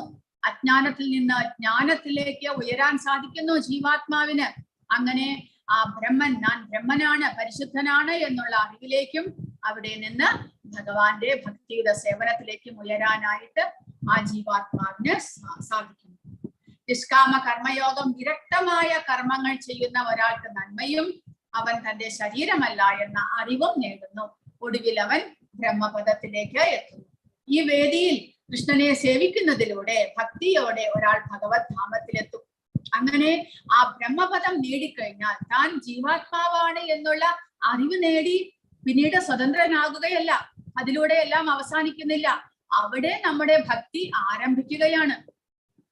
ഇപ്പോൾ നമ്മൾ ചെയ്യുന്ന ഭക്തിയുടെ സേവനങ്ങൾ, ഭഗവാനെ നാമജപം ചെയ്യുന്നതും ഭഗവാനെ സേവിക്കുന്നതും എല്ലാം തന്നെ ഈ ബ്രഹ്മപദം ലഭിക്കാൻ വേണ്ടിയിട്ടാണ്, പരിശുദ്ധനാകാൻ വേണ്ടിയിട്ടാണ്. പരിശുദ്ധനായി കഴിഞ്ഞാലോ അപ്പോഴാണ് ശരിയായിട്ടുള്ള ആധ്യാത്മിക തലത്തിലുള്ള പരിശുദ്ധമായ ഭക്തിയുത സേവനം ആരംഭിക്കുന്നത്. ഇപ്പോൾ നമ്മൾ ചെയ്യുന്ന സേവനങ്ങൾ ഈ 3 ഗുണങ്ങളാൽ ദൂഷിതമാണ്. ഈ 3 ഗുണങ്ങളുടെ പ്രഭാവത്തിലാണ് നമ്മൾ കർമ്മങ്ങൾ ചെയ്യുന്നതും അതിലൂടെ ഭഗവാനെ സേവിക്കുന്നതും. പക്ഷേ അതിലൂടെ ഭഗവാനെ സേവിച്ച് ജീവാത്മാവിനെ പരിശുദ്ധമാക്കാനുള്ള കർമ്മങ്ങളാണ് നമ്മൾ ഇപ്പോൾ ചെയ്യുന്നത്, ഭഗവാന്റെ ഭക്തിയുടെ സേവനങ്ങൾ. അതിലൂടെ എപ്പോൾ നമ്മൾ പരിശുദ്ധമാകുന്നോ, പരിശുദ്ധനായി കഴിഞ്ഞാൽ നമ്മുടെ ശരിയായിട്ടുള്ള പരിശുദ്ധമായ ഭക്തിയുടെ സേവനം ആരംഭിക്കുകയാണ്. അപ്പോൾ കർമ്മയോഗത്തിൽ നിന്ന് ജ്ഞാനയോഗത്തിലേക്ക്, കർമ്മയോഗം ചെയ്ത് നിഷ്കാമമായിട്ട് കർമ്മം ചെയ്ത് ജ്ഞാനം സമ്പാദിക്കുക. പരിശുദ്ധനായി കഴിഞ്ഞാൽ ഞാൻ ജീവാത്മാവാണ് എന്നുള്ള അറിവ് സമ്പാദിക്കുക. അതാണ് ഈ 49ാമത്തെ ശ്ലോകത്തിൽ പറയുന്നത്. കർമ്മഫലത്തെ ഇല്ലാതാക്കി കഴിഞ്ഞാൽ ജ്ഞാനം സമ്പാദിക്കാം. ആർക്കൊക്കെ ഈ ജ്ഞാനയോഗത്തിൽ ഏർപ്പെടാം? ആത്മസംയമനം നേടിയവനും അനാസക്തനും ത്യാഗ പരിശീലനത്തിലൂടെ, അതായത് കർമ്മഫലത്തെ ഭഗവാൻ അർപ്പിക്കുന്നതിലൂടെ പ്രതികരണങ്ങളിൽ നിന്നുള്ള പരമമായ മോചനം നേടാൻ സാധിക്കും. അതിനുശേഷം എങ്ങനെ ഭഗവാനെ കുറിച്ചുള്ള അറിവ് സമ്പാദിക്കാം? സിദ്ധിം പ്രാപ്തോ യഥാ ബ്രഹ്മ തഥാ പ്നോതി നിബോധമേ സമാസേനൈവ കൗന്ദേയ നിഷ്ഠാജ്ഞാനസ്യ യാ പരാം. ഈ നിലയിൽ എത്തിയവന് ആധ്യാത്മിക ജ്ഞാനത്തിന്റെ ആത്യന്തിക ഉന്നതിയായ ബ്രഹ്മപദം പ്രാപിക്കാൻ ഉതകുന്ന പദ്ധതിയെ പറ്റി ഇനി സംക്ഷിപ്തമായി പറയാം. അങ്ങനെ നിഷ്കാമമായിട്ട് കർമ്മം ചെയ്ത് പരിശുദ്ധനായി കഴിഞ്ഞാൽ എങ്ങനെ അഹം ബ്രഹ്മാസ്മി എന്നുള്ള ആ ബ്രഹ്മപദത്തിലേക്ക് ഉയരാം, അതിനു വേണ്ടിയിട്ടുള്ള ജ്ഞാനം എങ്ങനെ കരസ്ഥമാക്കാം, അതാണ് ഈ അടുത്ത 3 ശ്ലോകത്തിലൂടെ 51 മുതൽ 53 വരെയുള്ള ശ്ലോകത്തിൽ ഭഗവാൻ പറയുന്നത്. അതായത് ബ്രഹ്മപദം എന്നുള്ളത് ആധ്യാത്മിക ജ്ഞാനത്തിന്റെ ആത്യന്തിക ഉന്നതിയായിട്ടുള്ള പദമാണ്. ആ പദത്തിലാണ് ജീവാത്മാവിന് തന്നെ കുറിച്ചുള്ള പൂർണ്ണമായിട്ടുള്ള അറിവ് ലഭിക്കുന്നത്. ഏറ്റവും ഉയർന്ന അറിവ്, താൻ ആധ്യാത്മികനാണ്, പരിശുദ്ധനാണ്, ശാശ്വതനാണ്, ഭഗവത് അംശമാണ് എന്നുള്ള അറിവ് ലഭിക്കുന്ന ഘട്ടം. അതാണ് ആ സമയത്തിന് വേണ്ടിയിട്ട് ശരീരം കൊണ്ട് ജീവാത്മാവ് വളരെ പരിശ്രമം ചെയ്യണം, നിഷ്കാമമായിട്ട് കർമ്മം ചെയ്യണം, ഭഗവാന്റെ സേവനങ്ങൾ ചെയ്യണം. അങ്ങനെ ആ ദൃഢനിശ്ചയത്തോടു കൂടി പ്രവർത്തികൾ ചെയ്ത് പരിശുദ്ധനാകണം. അപ്പോൾ ഈ ആ ജീവാത്മാവിനെ തന്നെ കുറിച്ചുള്ള അറിവ് ലഭിക്കുന്നു. എങ്ങനെ പരമമായിട്ടുള്ള ആ ബ്രഹ്മപദം കൈവരിക്കാം എന്നാണ് 51 മുതൽ 53 വരെയുള്ള ശ്ലോകങ്ങളിൽ ഭഗവാൻ പറയുന്നത്. ബുദ്ധ്യാ വിശുദ്ധയാ യുക്തോ ധൃത്യാത്മാനം നിയമ്യ ച ശബ്ദാദീൻ വിഷയാം ത്യക്ത്വാ രാഗദ്വേഷോ വ്യുതസ്യ ച വിവിക്തസേവീ ലഗ്വാശി യദവാക്കായ മാനസഃ ജ്ഞാനയോഗപരോ നിത്യം വൈരാഗ്യം സമുപാശ്രിതഃ അഹങ്കാരം ബലം ദർപ്പം കാമം ക്രോധം പരിഗ്രഹം വിമുച്യ നിർമ്മമഃ ശാന്തോ ബ്രഹ്മഭൂയായ കൽപ്പതേ. അപ്പോൾ എന്തൊക്കെയാണ് ചെയ്യേണ്ടത് എന്ന് ഭഗവാൻ ഇവിടെ പറയുന്നു. സ്ഥിരനിശ്ചയനായി മനസ്സിനെ നിയന്ത്രിക്കണം.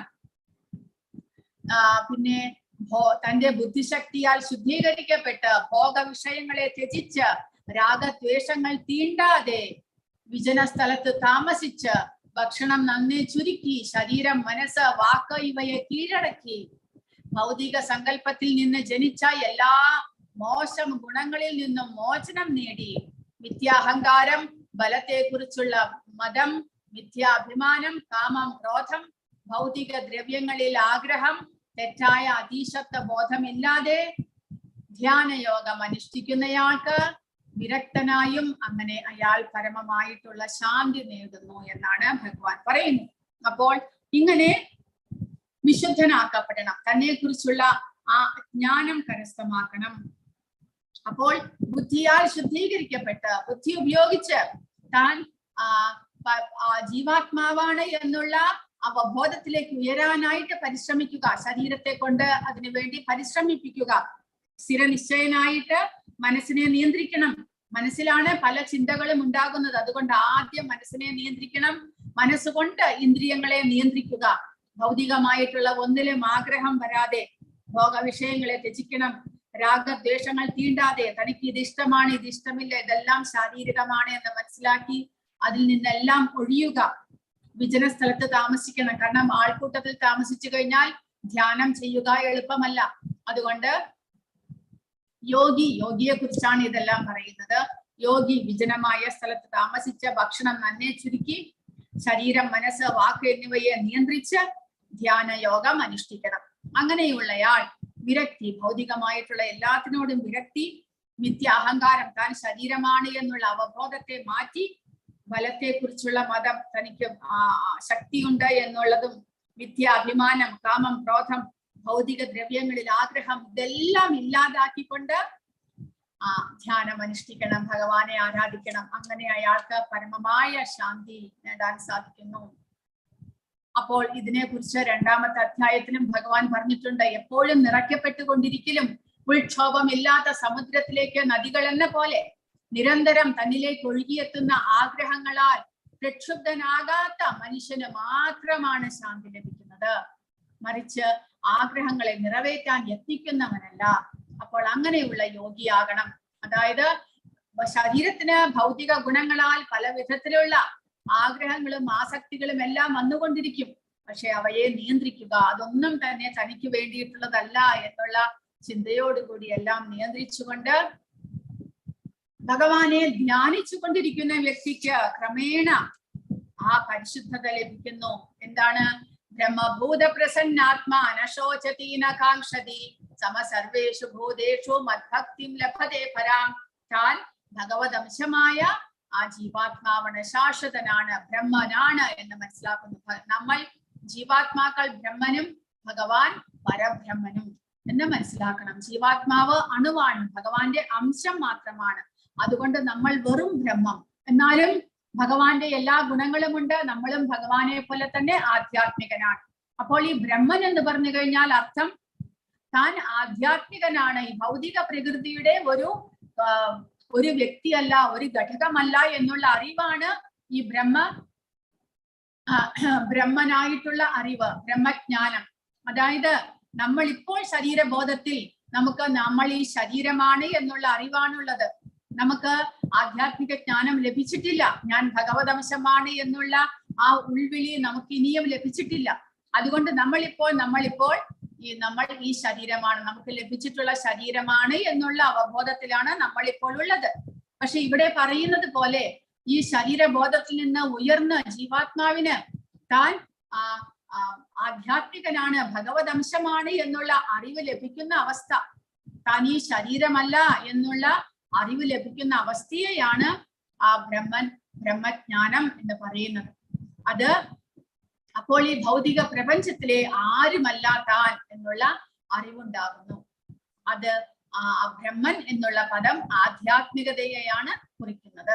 അങ്ങനെ ആ ബ്രഹ്മഭൂത അവസ്ഥയിലേക്ക് ഉയർന്നു കഴിഞ്ഞാൽ ഈ ആധ്യാത്മിക അവസ്ഥയിൽ എത്തിച്ചേർന്നവൻ, അതായത് ഭൗതികതയിൽ നിന്ന് ശരീരബോധത്തിൽ നിന്ന് ആധ്യാത്മിക ബോധത്തിലേക്ക് ഉയരുന്നു ആ ജീവാത്മാവ്.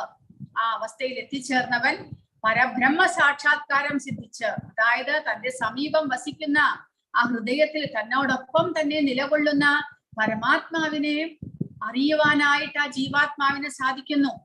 അങ്ങനെ പരബ്രഹ്മ സാക്ഷാത്കാരം ലഭിക്കുന്നു, പരമാനന്ദം അനുഭവിക്കുന്നു. അങ്ങനെ ആ ആധ്യാത്മിക തലത്തിലുള്ള ആനന്ദത്തെ അനുഭവിക്കാൻ ആ ജീവാത്മാവിന് സാധിക്കുന്നു. അയാൾക്ക് ദുഃഖമില്ല, ആഗ്രഹങ്ങളില്ല, സർവഭൂതങ്ങളിലും സമഭാവനയാണുള്ളത്. കാരണം എല്ലാ ജീവജാലങ്ങളിലും അയാൾക്ക് ആ ഭഗവാന്റെ സാന്നിധ്യത്തെ കാണുവാൻ സാധിക്കുന്നു. എല്ലാ ജീവജാലങ്ങളിലും ആ പരമാത്മാവിനെ ദർശിക്കാൻ സാധിക്കുന്നു. അതുകൊണ്ട് അദ്ദേഹത്തിന് എല്ലാവരോടും സമഭാവനയാണ് ഉള്ളത്.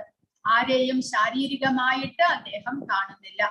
ഈ നിലയിൽ അയാൾ വിശുദ്ധ ഭക്തിയോടെ എന്റെ സേവനത്തിൽ മുഴുകുന്നു. ആ അവസ്ഥയെ പ്രാപിച്ചു കഴിഞ്ഞതിന് ശേഷം ആധ്യാത്മികമായിട്ടുള്ള ശാശ്വതമായിട്ടുള്ള ഭക്തിയുത സേവനം ആരംഭിക്കുകയാണ്. ജീവാത്മാവ് ആ പരമാത്മാവിനെ സേവിക്കുന്നു. അതാണ് ശാശ്വതമായിട്ടുള്ള ഭക്തിയുത സേവനം, പരിശുദ്ധമായിട്ടുള്ള ഭക്തിയുത സേവനം എന്ന് പറയുന്നു. അങ്ങനെയുള്ള അവസ്ഥയിൽ എത്തിക്കഴിഞ്ഞാൽ പിന്നീട് അദ്ദേഹത്തിന് ആ ആധ്യാത്മികമായിട്ടുള്ള ഭക്തിയുത സേവനത്തെ കുറിച്ചുള്ള അറിവ് ലഭിക്കുകയാണ്. പരിശുദ്ധമായിട്ടുള്ള ഭക്തി, അങ്ങനെയുള്ള ഭക്തി ലഭിച്ചു കഴിഞ്ഞാൽ പിന്നീട് എന്താണ് സംഭവിക്കുന്നത്? അതാണ് ഈ ശ്ലോകത്തിൽ പറയുന്നത്. 55-ാമത്തെ ശ്ലോകത്തിൽ ഇവിടെ കൊടുത്തിരിക്കുന്നത് ബ്രഹ്മഭൂത സ്ഥാനം. ബ്രഹ്മഭൂതൻ എന്ന് പറയുമ്പോൾ ആധ്യാത്മികമായിട്ടുള്ള അവസ്ഥ. പ്രസന്നാത്മാ, പരമാനന്ദം അനുഭവിക്കുന്നു. ന ശോചതി ന കാംക്ഷതി, അയാൾക്ക് ദുഃഖമില്ല, ആഗ്രഹങ്ങളില്ല. സമസർവേഷു ഭൂതേഷു, എല്ലാ ജീവജാലങ്ങളിലും സമഭാവനയാണ്. അങ്ങനെ മദ്ഭക്തിയും ലഭതേ പരാം, വിശുദ്ധമായ ഭക്തിയോടുകൂടി ഭഗവാനെ ആരാധിക്കുന്നു. അങ്ങനെയുള്ള ഭക്തി ലഭിച്ചു കഴിഞ്ഞാൽ ഭക്തിയാ മാം അഭിജാനാതി യാവാൻ യശ്ചാസ്മി തത്വതഃ തതോ മാം തത്വതോ ജ്ഞാത്വാ വിശദേ തദനന്തരം. ഭക്തിയുടെ സേവനം കൊണ്ട് മാത്രമേ ഞാനാണ് പരമദിവ്യോത്തമ പുരുഷൻ എന്ന സത്യം അറിയാൻ കഴിയൂ.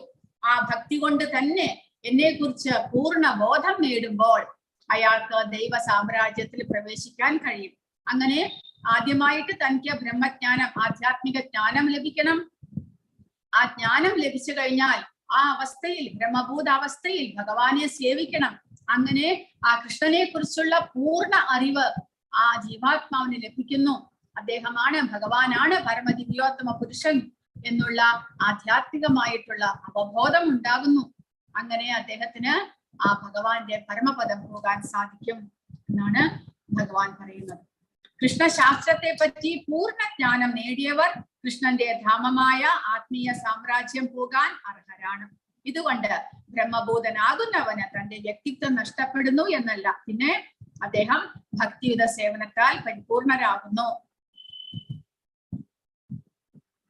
വിശുദ്ധ ഭക്തി സേവനത്തിലൂടെ ഭഗവാന്റെ അതീന്ദ്രിയ ഗുണങ്ങളെയും വിഭൂതികളെയും പറ്റി ഭക്തന് ശരിയായ അറിവ് നേടാൻ കഴിയും.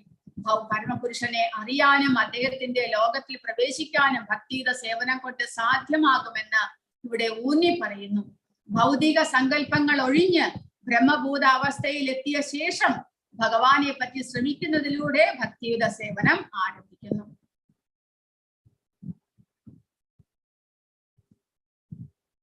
സർവകർമ്മ്യാണ്യപി സദാ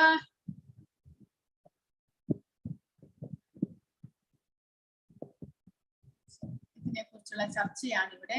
ഭൗതിക സങ്കല്പങ്ങൾ ഒഴിഞ്ഞ് ബ്രഹ്മഭൂത അവസ്ഥയിൽ എത്തിയ ശേഷം ഭക്തിയുത സേവനം എങ്ങനെ ആരംഭിക്കുന്നു? ഭഗവാനെ പറ്റി ശ്രവിക്കുന്നതിലൂടെ. ഈ ശ്രവണത്തിന്റെ ഫലം എന്താണ്? ബ്രഹ്മഭൂത അവസ്ഥ വളരുന്നു, ഭൗതിക കൽമഷങ്ങളെല്ലാം മാഞ്ഞു പോകുന്നു, പൂർണ്ണമായ ഭഗവത്ജ്ഞാനം കൈവരുന്നു. പരമമായ സത്യം മനസ്സിലാക്കാനുള്ള യോഗ്യത എന്താണ്? ഭഗവാൻ കൃഷ്ണനെയോ അദ്ദേഹത്തിന്റെ പൂർണ്ണ അംശങ്ങളെയോ കുറിച്ച് ഭക്തിഹീനർക്ക് മനസ്സിലാക്കാൻ സാധ്യമല്ല. പാണ്ഡിത്യം കൊണ്ടോ ഊഹാപോഹങ്ങൾ കൊണ്ടോ യൂണിവേഴ്സിറ്റി ബിരുദങ്ങൾ കൊണ്ടോ കൃഷ്ണനെ കുറിച്ച് അറിയാനാവില്ല. കൃഷ്ണനെ കുറിച്ച് അറിയാനുള്ള ഒരേ ഒരു വഴി ശുദ്ധമായ ഭക്തിയുത സേവനമാണ്. ഒരു ശുദ്ധഭക്തന്റെ മാർഗനിർദ്ദേശ പ്രകാരം ഭക്തി സേവനം കൂടാതെ പരമമായ സത്യം എപ്പോഴും മറഞ്ഞിരിക്കുന്നു. അപ്പോൾ അതിനു വേണ്ടിയിട്ട് നമ്മളൊരു ആചാര്യന്റെ സേവനത്തിലൂടെ അദ്ദേഹത്തിന്റെ ഉപദേശങ്ങൾ അനുസരിച്ച് പ്രവർത്തിക്കണം. അങ്ങനെ ആ പരിശുദ്ധമായ ഭക്തിയെ കുറിച്ചുള്ള അറിവ്, ഭഗവാനെ കുറിച്ചുള്ള അറിവ് നമുക്ക് ലഭിക്കുകയുള്ളൂ. കൃഷ്ണന്റെ ധാമമായ ആത്മീയ സാമ്രാജ്യം പോകാൻ അർഹരാരാണ്? കൃഷ്ണശാസ്ത്രത്തെ പറ്റി പൂർണ്ണ ജ്ഞാനം നേടിയവർക്ക് മാത്രമേ ഭഗവാന്റെ ധാമത്തിലേക്ക് ഉയരാൻ സാധിക്കുകയുള്ളൂ. അങ്ങനെയുള്ള ശുദ്ധ ഭക്തിയുടെ സേവനത്തിലെ പ്രവർത്തനങ്ങളെ കുറിച്ചാണ് ഇനി 56 മുതൽ 60 വരെയുള്ള ശ്ലോകങ്ങളിൽ പറയുന്നത്. ഭക്തിയുടെ വേദിയിലുള്ള ഒരാൾ ഭഗവാന്റെ കൽപ്പനയ്ക്ക് കീഴിലാണ് പ്രവർത്തിക്കേണ്ടത്. പൂർണ്ണമായും അവനിൽ ആശ്രയിക്കുകയും ഭഗവാനെ കുറിച്ച് പൂർണ്ണ ബോധവാനായിരിക്കുകയും വേണം. അങ്ങനെ ഒരാൾ ഭൗതിക പ്രകൃതിയുടെ നിയന്ത്രണത്തിൽ നിന്ന് സ്വതന്ത്രനാകും. സർവകർമ്മ്യാണ്യപി സദാ കുർവാണോ മധ്യപാശ്രിതഃ മത്പ്രസാദാദവാപ്നോതി ശാശ്വതം പദമവ്യയം. ഏതു തരം പ്രവർത്തികളിൽ ഏർപ്പെട്ടിരുന്നാലും എന്നെ മാത്രം ആശ്രയിക്കുന്ന എന്റെ വിശുദ്ധ ഭക്തൻ എന്റെ കാരുണ്യത്താലും സംരക്ഷണത്താലും അനശ്വരവും ശാശ്വതവുമായ എന്റെ ധാമം പ്രാപിക്കും. അപ്പോൾ ആ ബ്രഹ്മഭൂത അവസ്ഥയിൽ എത്തിയ ഭക്തനെ കുറിച്ചാണ് ഇവിടെ വീണ്ടും പറയുന്നത്. അദ്ദേഹം എല്ലാ പ്രവൃത്തികളിലും ഭഗവാനെ മാത്രം ആശ്രയിക്കുന്നു. അങ്ങനെ ഇരിക്കുന്ന ഭക്തന് ഭഗവാന്റെ പൂർണ്ണമായ കാരുണ്യം ഉണ്ടാകുന്നു, അദ്ദേഹത്തിന്റെ സംരക്ഷണം ഉണ്ടാകുന്നു. അങ്ങനെ ഭഗവാന്റെ സംരക്ഷണത്തിൽ ഇരിക്കുവാനായിട്ട് അദ്ദേഹത്തിന് സാധിക്കുന്നു. അവസാനം പരമപദം പോകാനും. എല്ലാ പ്രതികരണങ്ങളിൽ നിന്നും ഞാൻ എന്റെ ഭക്തനെ വ്യക്തിപരമായി സംരക്ഷിക്കുകയും അവനെ നേരിട്ട് എന്റെ പരമമായ ധാമത്തിലേക്ക് നയിക്കുകയും ചെയ്യുന്നു. ഏതു തരം പ്രവർത്തികളിൽ ഏർപ്പെട്ടിരുന്നാലും എന്നെ മാത്രം ആശ്രയിക്കുന്ന എന്റെ വിശുദ്ധ ഭക്തന് എന്റെ സംരക്ഷണത്തിൽ ഉണ്ടാകുന്നു. ഭഗവാന്റെ കാരുണ്യത്താൽ അനശ്വരവും ശാശ്വതവുമായ ഭഗവാന്റെ ധാമം പ്രാപിക്കുന്നു.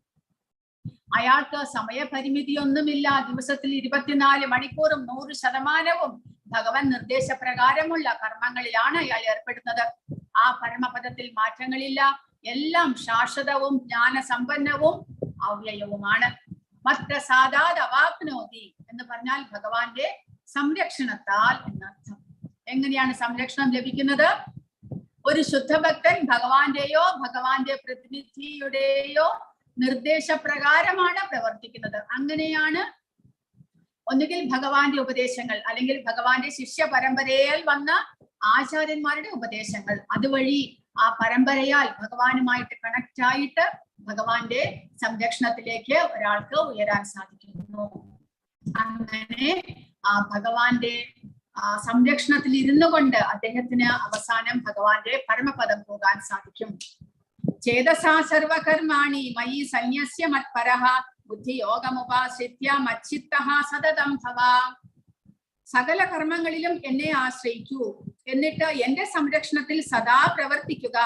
അങ്ങനെയുള്ള ഭക്തിയുത സേവനത്തിൽ എന്നെ പറ്റിയുള്ള പൂർണ്ണമായ ബോധവും ഉണ്ടായിരിക്കണം.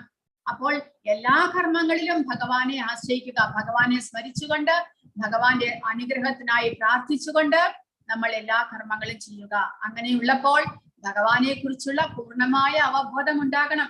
ഭഗവാനാണ് എല്ലാ കർമ്മങ്ങളും, നമ്മൾ ഭഗവാന്റെ അനുഗ്രഹത്തോടു കൂടി മാത്രമേ അതെല്ലാം സമ്പൂർണമാകുകയുള്ളൂ എന്ന അറിവ്, ഭഗവാനാണ് എല്ലാത്തിനും കാരണക്കാരൻ എന്നുള്ള അറിവ്, എല്ലാ പ്രവർത്തനങ്ങളിലും ഭഗവാന്റെ കൈയുണ്ട് എന്നുള്ള അറിവ്, ഭഗവാന്റെ അനുമതിയില്ലാതെ ഒന്നും തന്നെ നടക്കുകയില്ല. അങ്ങനെയുള്ള ഭഗവാനെ പൂർണ്ണമായിട്ടും ആശ്രയിച്ചു കൊണ്ടുള്ള ഒരു ജീവിതം നമ്മൾ നയിക്കണം എന്നാണ് പറയുന്നത്. ഇവിടെ ഭഗവാൻ പറയുന്നത്, കൃഷ്ണാവബോധത്തോടു കൂടി കർമ്മം ചെയ്യുന്നവൻ ലോകത്തിന്റെ യജമാനൻ എന്ന നിലയ്ക്കല്ല കർമ്മം ചെയ്യുന്നത്, പിന്നെ ഒരു സേവകനെ പോലെ പരമപുരുഷന്റെ നിർദ്ദേശത്തിന് പൂർണ്ണമായും വിധേയനായിട്ടാണ് പ്രവർത്തിക്കേണ്ടത്. ഒരാശ്രിതന് വ്യക്തി സ്വാതന്ത്ര്യമില്ല. യജമാനന്റെ ആജ്ഞയനുസരിച്ചേ അയാൾ പ്രവർത്തിക്കാവൂ. അങ്ങനെ പരമയജമാനു വേണ്ടി കർമ്മം ചെയ്യുന്ന ഒരാശ്രിതനെ ലാഭനഷ്ടങ്ങൾ ബാധിക്കുകയില്ല. യജമാനന്റെ ആജ്ഞപ്രകാരം അയാൾ തന്റെ കടമ വിശ്വസ്തയോടുകൂടി നിർവഹിക്കുന്നു എന്ന് മാത്രമേ ഉള്ളൂ.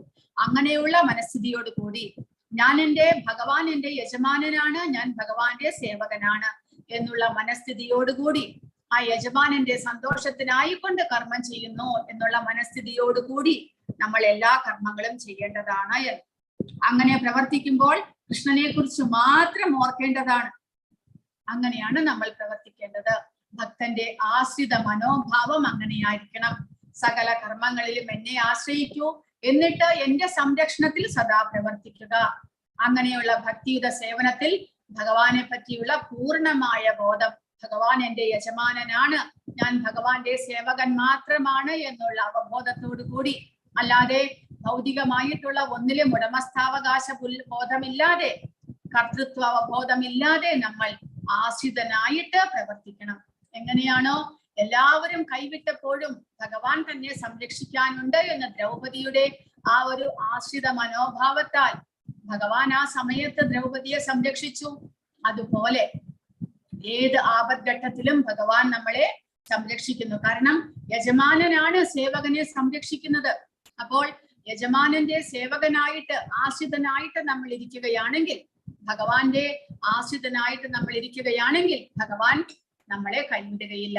നേരെ മറിച്ച് നമ്മളെ കുറിച്ച് നമുക്ക് അഭിമാനം ഉണ്ടാകുക, നമ്മുടെ ബന്ധുക്കൾ, നമ്മുടെ സുഹൃത്തുക്കൾ അവർ നമ്മളെ സഹായിക്കും എന്നുള്ള ചിന്തയുള്ളപ്പോൾ ഭഗവാൻ ഒരിക്കലും അതിൽ ഇടപെടില്ല. നേരെ മറിച്ച് നമ്മൾ പൂർണ്ണമായിട്ടും 100% ഭഗവാനെ ആശ്രയിച്ചു കഴിഞ്ഞാൽ എന്റേതായിട്ടുള്ള ഒരു ശക്തിയും ഇവിടെയില്ല, ഭഗവാൻ നീ അനുഗ്രഹിച്ചാൽ മാത്രമേ എനിക്ക് ഇവിടെ സംരക്ഷണമുള്ളൂ എന്നുള്ള ചിന്തയുണ്ടെങ്കിൽ തീർച്ചയായിട്ടും ഭഗവാൻ നമ്മളെ അനുഗ്രഹിക്കും. പക്ഷെ 1% നമുക്ക് നമ്മുടെ മനസ്സിൽ നമ്മളെ കുറിച്ചുള്ള അഭിമാനമുണ്ടെങ്കിൽ, എനിക്ക് സാധിക്കും, എന്റെ ബന്ധുക്കൾ എന്നെ സഹായിക്കും എന്നെല്ലാമുള്ള അഭിമാനമുണ്ടെങ്കിൽ അവിടെ നമ്മൾ ഭഗവാനുമായിട്ട് അകന്നു കഴിഞ്ഞിരിക്കുന്നു. നമ്മുടെയും ഭഗവാന്റെയും ഇടയിൽ നമ്മുടെ അഭിമാനവും നമ്മുടെ ബന്ധുക്കളും എല്ലാം വന്നു കഴിഞ്ഞിരിക്കുന്നു. അപ്പോൾ ഭഗവാൻ അവിടെ ഇടപെടുന്നില്ല. നേരെ മറിച്ച് ഞാനും ഭഗവാനും മാത്രമേ, എനിക്ക് ആശ്രയം ഭഗവാൻ മാത്രമേ ഉള്ളൂ എന്നുള്ള ചിന്തയുണ്ടെങ്കിൽ തീർച്ചയായിട്ടും നമ്മളെ സംരക്ഷിക്കാൻ ഭഗവാൻ ഉണ്ടാകുന്നു. മച്ചിത്തഃ സർവദുർഗാണി മത്പ്രസാദാ തരിഷ്യസി അധചേത്വമഹങ്കാര നശോഷ്യസി വിനങ്ഷ്യസി. എന്നെ കുറിച്ച് ബോധവാനായിരുന്നാൽ നിനക്ക് എന്റെ പ്രസാദം കൊണ്ട് തന്നെ ബദ്ധ ജീവിതത്തിന്റെ സകല ക്ലേശങ്ങളെയും അതിജീവിക്കാൻ കഴിയും. ആ ബോധത്തോടെ പ്രവർത്തിക്കാതെ നിത്യ അഹങ്കാരം കൊണ്ട് എന്റെ അഭിമതം അനുസരിക്കാതെ പോയാലാകട്ടെ നാശമാണ് ഫലം. അപ്പോൾ ഭഗവാനെ കുറിച്ചുള്ള പൂർണ്ണ അറിവോടുകൂടി നമ്മൾ ഭഗവാനെ ആശ്രയിച്ചു കൊണ്ടിരുന്നാൽ നമുക്ക് ഭഗവാന്റെ അനുഗ്രഹം കൊണ്ട് തന്നെ ബദ്ധ ജീവിതത്തിലെ എല്ലാ ക്ലേശങ്ങളെയും അതിജീവിക്കാൻ കഴിയുന്നു. എന്നാൽ ഭഗവാനാണ്, ഭഗവാന്റെ നിർദ്ദേശപ്രകാരം പ്രവർത്തിക്കണം എന്നുള്ള അറിവില്ലാതെ എന്റെ ഇഷ്ടപ്രകാരം ഞാൻ പ്രവർത്തിക്കുന്നു, എന്റെ ബുദ്ധി ഉപയോഗിക്കുകയാണെങ്കിൽ, എന്റെ ബുദ്ധി ഉപയോഗിച്ച് ഞാൻ ഈ ഭൗതിക പ്രപഞ്ചത്തിൽ പ്രവർത്തിക്കുകയാണെങ്കിൽ അത് നമുക്കും ഭഗവാനും ഇടയിലുള്ള ഒരു തടസ്സം വെക്കുന്നു, നമ്മുടെ ബുദ്ധി. അതുമൂലം നമുക്ക് നാശമായിരിക്കും ഫലം എന്നാണ് ഭഗവാൻ പറയുന്നത്. അപ്പോൾ ഭഗവാന്റെ കാരുണ്യം ലഭിക്കണമെങ്കിൽ ഭഗവാനെ കുറിച്ചുള്ള അറിവോടുകൂടി പൂർണ്ണമായിട്ടും ഭഗവാന് സറണ്ടറായിട്ട് സംരക്ഷണത്തിൽ നമ്മൾ ഇരിക്കണം. കൃഷ്ണാവബോധമുള്ള വ്യക്തി ഉത്കണ്ഠകളിൽ നിന്ന് മുക്തനാണ്. കാരണം തന്റെ കടമകൾ നിർവഹിക്കുന്നതിനെ പറ്റി വലിയ ഉത്കണ്ഠ കാട്ടാറില്ല. കൃഷ്ണാവബോധസ്ഥനായ ഭക്തന് ഏറ്റവും പ്രിയപ്പെട്ട സുഹൃത്താകുന്നു കൃഷ്ണൻ. ആ ഭക്തന്റെ സുഖത്തിന് വേണ്ടതെല്ലാം എന്ത് എന്ന് കൃഷ്ണൻ അറിയാം. കൃഷ്ണാവബോധം ഉദിച്ചവന് പ്രവൃത്തിയിൽ സ്വാതന്ത്ര്യം ലഭിക്കുന്നു. അയാൾ ചെയ്യുന്നതെന്തും ഹൃദയസ്ഥനായ കൃഷ്ണന്റെ പ്രേരണ അനുസരിച്ചാണ്. ആധ്യാത്മിക ഗുരുവിന്റെ സ്ഥിരീകരണത്തോടു കൂടിയായിരിക്കും. അല്ലെങ്കിൽ പ്രകൃതിയുടെ കർക്കശ നിയമങ്ങൾക്ക് വിധേയരാണ് എല്ലാവരും. അപ്പോൾ നമ്മൾ എല്ലാവരും പ്രകൃതിയുടെ നിയമങ്ങൾക്ക് വിധേയരാണ്. നമുക്കൊരിക്കലും ഭൗതിക പ്രകൃതിയെ മറികടക്കാൻ സാധ്യമേ അല്ല. ഭഗവാന്റെ അനുഗ്രഹം ഉണ്ടെങ്കിൽ മാത്രമേ നമുക്ക് ഭൗതിക പ്രകൃതിയെ മറികടക്കാനായിട്ട് സാധിക്കുകയുള്ളൂ. കൃഷ്ണാവബോധത്തോടുകൂടി ഭഗവാനെ ആശ്രയിച്ച് ജീവിക്കാൻ തുടങ്ങിയാൽ നമുക്ക് ഭഗവാന്റെ അനുഗ്രഹത്തോടുകൂടി ഈ പ്രകൃതിയുടെ ബന്ധനത്തിൽ നിന്ന് മുക്തനാകുവാനായിട്ട് സാധിക്കുന്നു. അപ്പോൾ ഇവിടെ ഭീഷ്മരെയാണ് കാണിച്ചിരിക്കുന്നത്. ഭഗവാന്റെ അവസാന നിമിഷം ഭഗവാന്റെ അനുഗ്രഹത്തിനായിക്കൊണ്ട് ഭീഷ്മർ ആഗ്രഹിക്കുന്നു.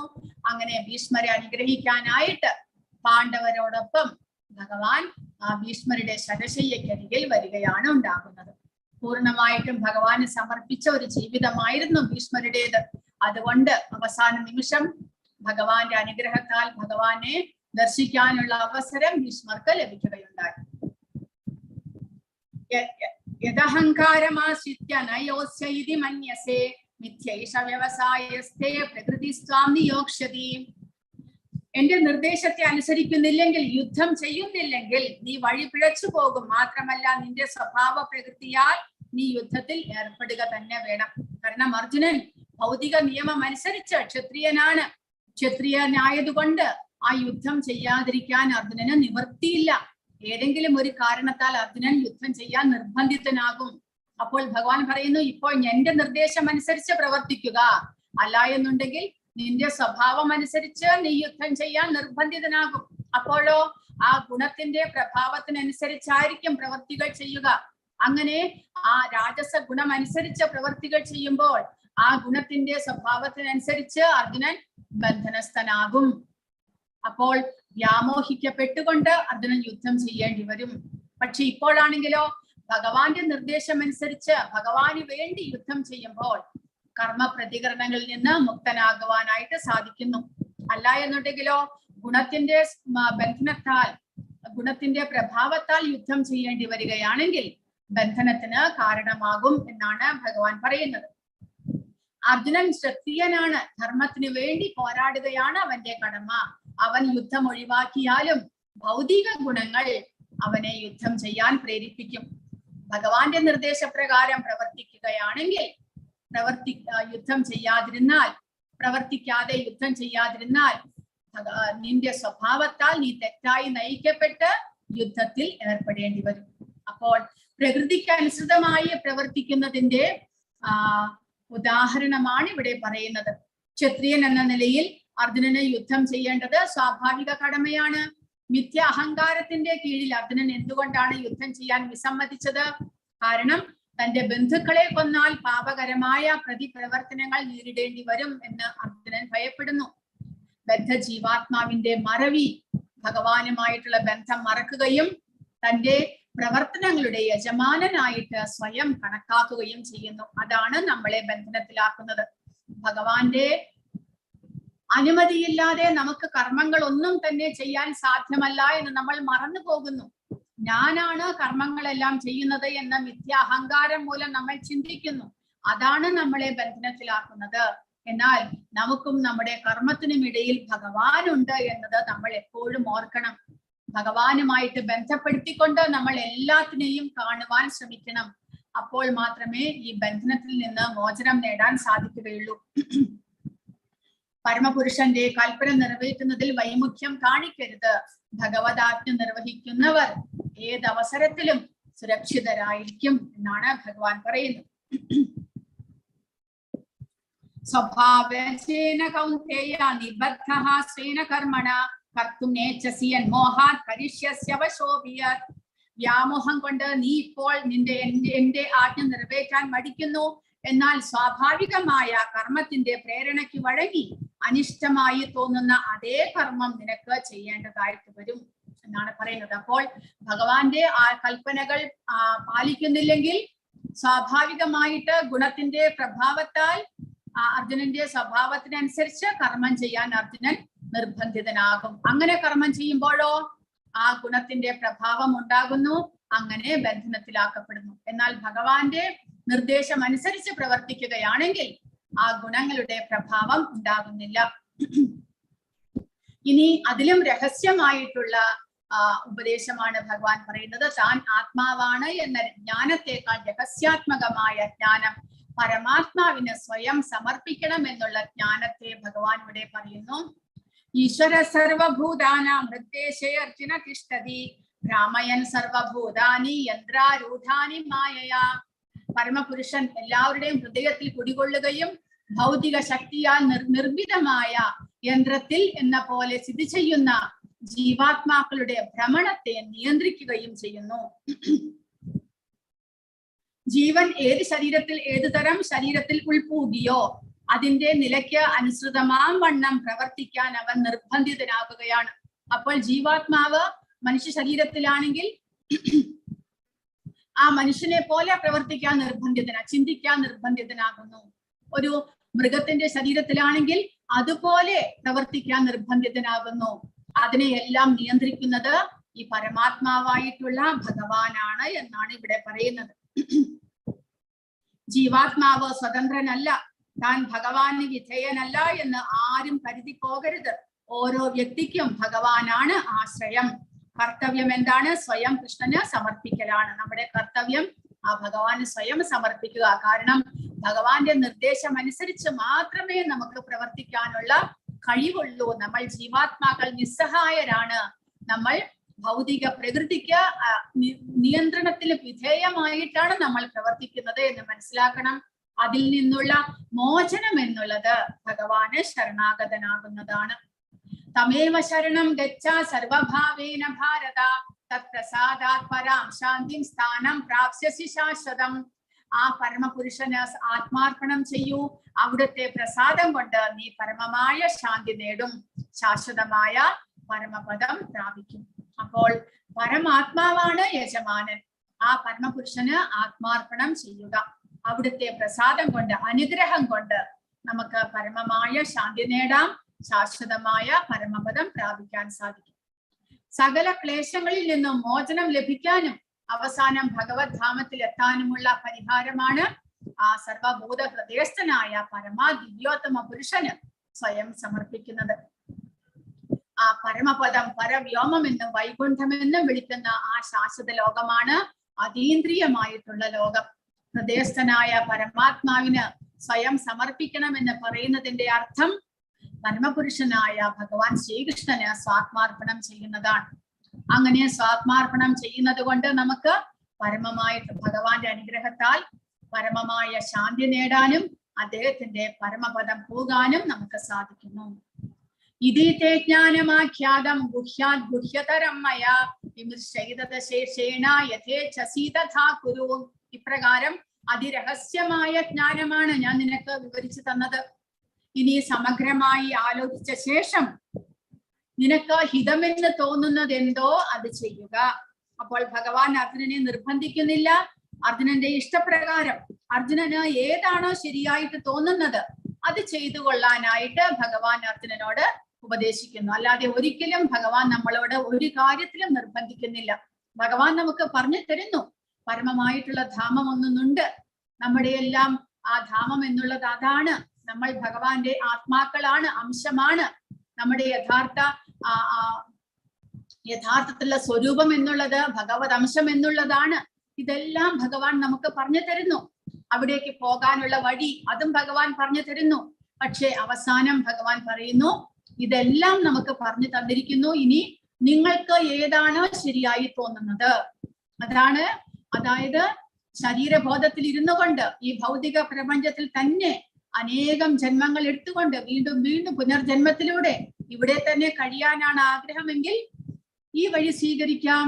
അല്ല, ഭഗവാനോടൊപ്പം ഭഗവാന്റെ ധാമത്തിൽ ഈ ഭൗതികതയിൽ നിന്ന് മോചനം നേടി ആ നമ്മുടെ സ്വരൂപസ്ഥിതിയോടുകൂടി അവിടേക്ക് പോകാൻ ആഗ്രഹമാണെങ്കിൽ ആ വഴി തിരഞ്ഞെടുക്കുക. അതിനുള്ള വഴികളെല്ലാം ഭഗവാൻ പറഞ്ഞു തന്നിരിക്കുന്നു. പക്ഷെ ഭഗവാൻ ആരെയും ഫോഴ്സ് ചെയ്യുന്നില്ല, നിർബന്ധിക്കുന്നില്ല.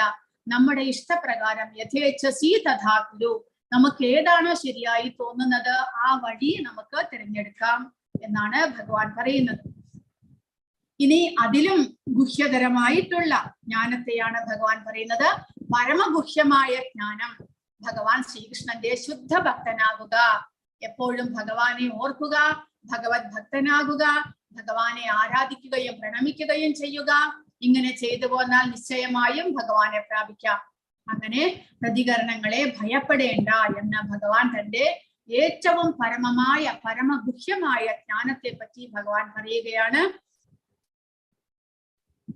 സർവഗുഹ്യതമം ഭൂയഃ ശൃണു മേ പരമം വചഃ ഇഷ്ടോസി മേ ദൃഢമിതി തതോ വക്ഷ്യാമി തേ ഹിതം. എനിക്ക് ഏറ്റവും പ്രിയപ്പെട്ട സുഹൃത്തായതിനാലാണ് പരമഗുഹ്യമായ ഈ ജ്ഞാനം, സർവോത്തമമായ ഈ ഉപദേശം നിനക്ക് നൽകുന്നത്. ഇനിയും കേൾക്കൂ, നിന്റെ മേന്മയ്ക്ക് വേണ്ടിയാണ് എന്ന് ഭഗവാൻ പറയുന്നു. അപ്പോൾ ഒന്നാമത്തെ ഗുഹ്യമായിട്ടുള്ള ജ്ഞാനമാണ് ബ്രഹ്മജ്ഞാനം. താൻ ആത്മാവാണ് എന്നുള്ള അറിവ് ഭഗവാൻ പറഞ്ഞു തന്നു. 49ാമത്തെ ശ്ലോകത്തിലൂടെ നമ്മൾ ബ്രഹ്മഭൂത പ്രസന്നാത്മ എന്ന് പറഞ്ഞ 54ാമത്തെ ശ്ലോകത്തിൽ, അതായത് നമ്മൾ ഭഗവത് അംശമായ ജീവാത്മാവാണ് എന്നുള്ള അറിവ് സമ്പാദിക്കുന്നത്. അതിലും ഉത്തമമായ ഗുഹ്യമായ ജ്ഞാനമാണ് പരമാത്മാവിനെ കുറിച്ചുള്ള ജ്ഞാനം. ആ പരമാത്മാവ് നമ്മുടെ ഹൃദയത്തിൽ വസിക്കുന്നുണ്ട്. അദ്ദേഹത്തിന് ശരണാഗതനാകുക. അതിലും ഗുഹ്യതമമായിട്ടുള്ള ജ്ഞാനമാണ് ഭഗവാൻ കൃഷ്ണനെ ശരണം പ്രാപിക്കുക എന്നുള്ളത്. അതുകൊണ്ടാണ് ആത്മാവിനെ കുറിച്ചുള്ള അറിവ്, പരമാത്മാവിനെ കുറിച്ചുള്ള അറിവ്, ഭഗവാനെ കുറിച്ചുള്ള അറിവ്. അതാണ് ഏറ്റവും ഗുഹ്യതമം എന്ന് പറയുന്നത്. എന്തുകൊണ്ടാണ് മന്മന 2 തവണ ആവർത്തിക്കുന്നത്? അതായത് 9ാമത്തെ അധ്യായത്തിലും മന്മനാഭവ മദ്ഭക്തോ ഉണ്ട്, വീണ്ടും ഈ ശ്ലോകത്തിൽ ആവർത്തിക്കുന്നു. അതെന്തുകൊണ്ടാണ്? ഭൂയഹ എന്നാൽ വീണ്ടും ഭഗവത്ഗീതയിലെ സാരാംശം ഊന്നി പറയുന്നതിന്. അതായത് ഈ ശ്ലോകമാണ് മന്മനാഭവ മദ്ഭക്തോ മദ്യാജീമാം നമസ്കുരു. അതാണ് ഭഗവത്ഗീതയുടെ സാരാംശം. ഭഗവാന്റെ ഭക്തനാകുക, ഭഗവാനെ ആരാധിക്കുക, ഭഗവാനെ പ്രണമിക്കുക, അതുവഴി നമുക്ക് പരമപദം പോകാം. അതാണ് ഭഗവത്ഗീതയുടെ സാരാംശമായിട്ട് പറയുന്നത്.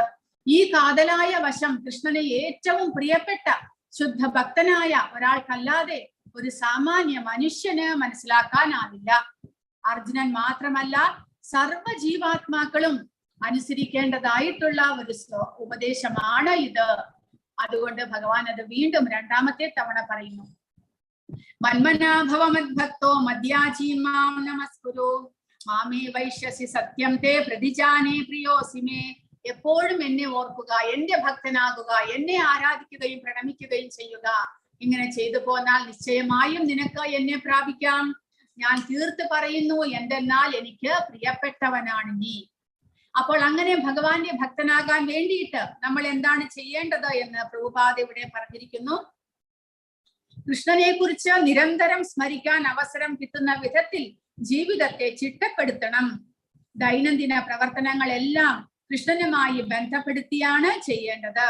24 മണിക്കൂറും കൃഷ്ണ സ്മരണയോ കൂടിയേ കഴിയൂ എന്ന് വരുന്ന വിധത്തിൽ ജീവിതക്രമം ചിട്ടപ്പെടുത്തണം.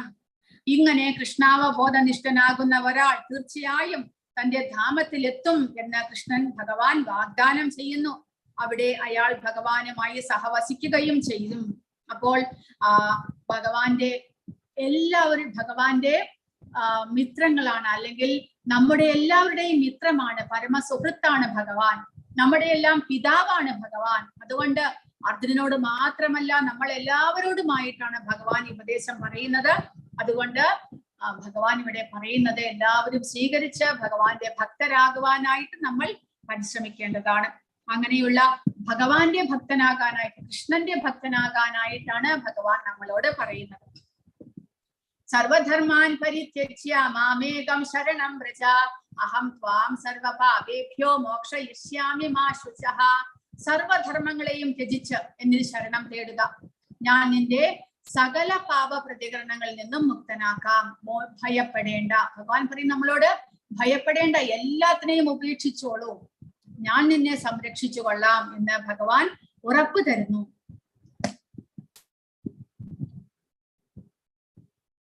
18:65 കൃഷ്ണൻ പറയുന്നു, എല്ലായ്പ്പോഴും കൃഷ്ണനെ കുറിച്ച് ചിന്തിക്കണം. ഒരാൾ എപ്പോഴും കൃഷ്ണനെ കുറിച്ച് ചിന്തിച്ചാൽ അവന്റെ കർത്തവ്യങ്ങൾക്ക് എന്ത് സംഭവിക്കും? ആ കടമകളും സർവധർമ്മങ്ങളും ഉപേക്ഷിക്കുക, അവന് മാത്രം കീഴടങ്ങുക എന്നത് മാത്രമാണ് നമ്മുടെ കടമ. അതിനാൽ ഭൗതിക പ്രതികരണം നിങ്ങളെ സ്പർശിക്കില്ല, ഭയപ്പെടേണ്ട, ശങ്കിക്കേണ്ട എന്ന് ഭഗവാൻ പറയുന്നു. ധർമ്മജ്ഞാനത്തിന്റെയും ധർമ്മചര്യയുടെയും വിവിധ ഇനങ്ങളെ പറ്റി ഭഗവാൻ വിവരിച്ചിരിക്കുന്നു. പക്ഷെ അവസാനം ഭഗവാൻ പറയുന്നു, എല്ലാത്തിനെയും ഉപേക്ഷിച്ചോളൂ. അവസാനത്തെ ഉപദേശമാണ് ഭഗവാന് ശരണാഗതനായാൽ മാത്രം മതി. പൂർണ്ണമായിട്ടും ഭഗവാന് ശരണാഗതനാകുകയും ഭഗവാന്റെ ഇഷ്ടത്തിനനുസരിച്ചുള്ള പ്രവർത്തനങ്ങൾ മാത്രം ചെയ്യുകയും ഭഗവാനെ ആരാധിച്ചു കൊണ്ടിരിക്കുകയും ചെയ്യുകയാണെങ്കിൽ അങ്ങനെയുള്ള ഭക്തനെ ഭഗവാൻ പൂർണ്ണമായിട്ടും സംരക്ഷിക്കും എന്നാണ് ഭഗവാൻ പറയുന്നത്.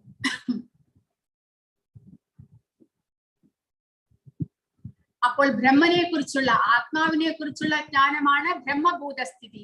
സന്തോഷവാനാണ്, ഒരിക്കലും വിലപിക്കുകയോ ഒന്നും ലഭിക്കാൻ ആഗ്രഹിക്കുകയോ ചെയ്യുന്നില്ല.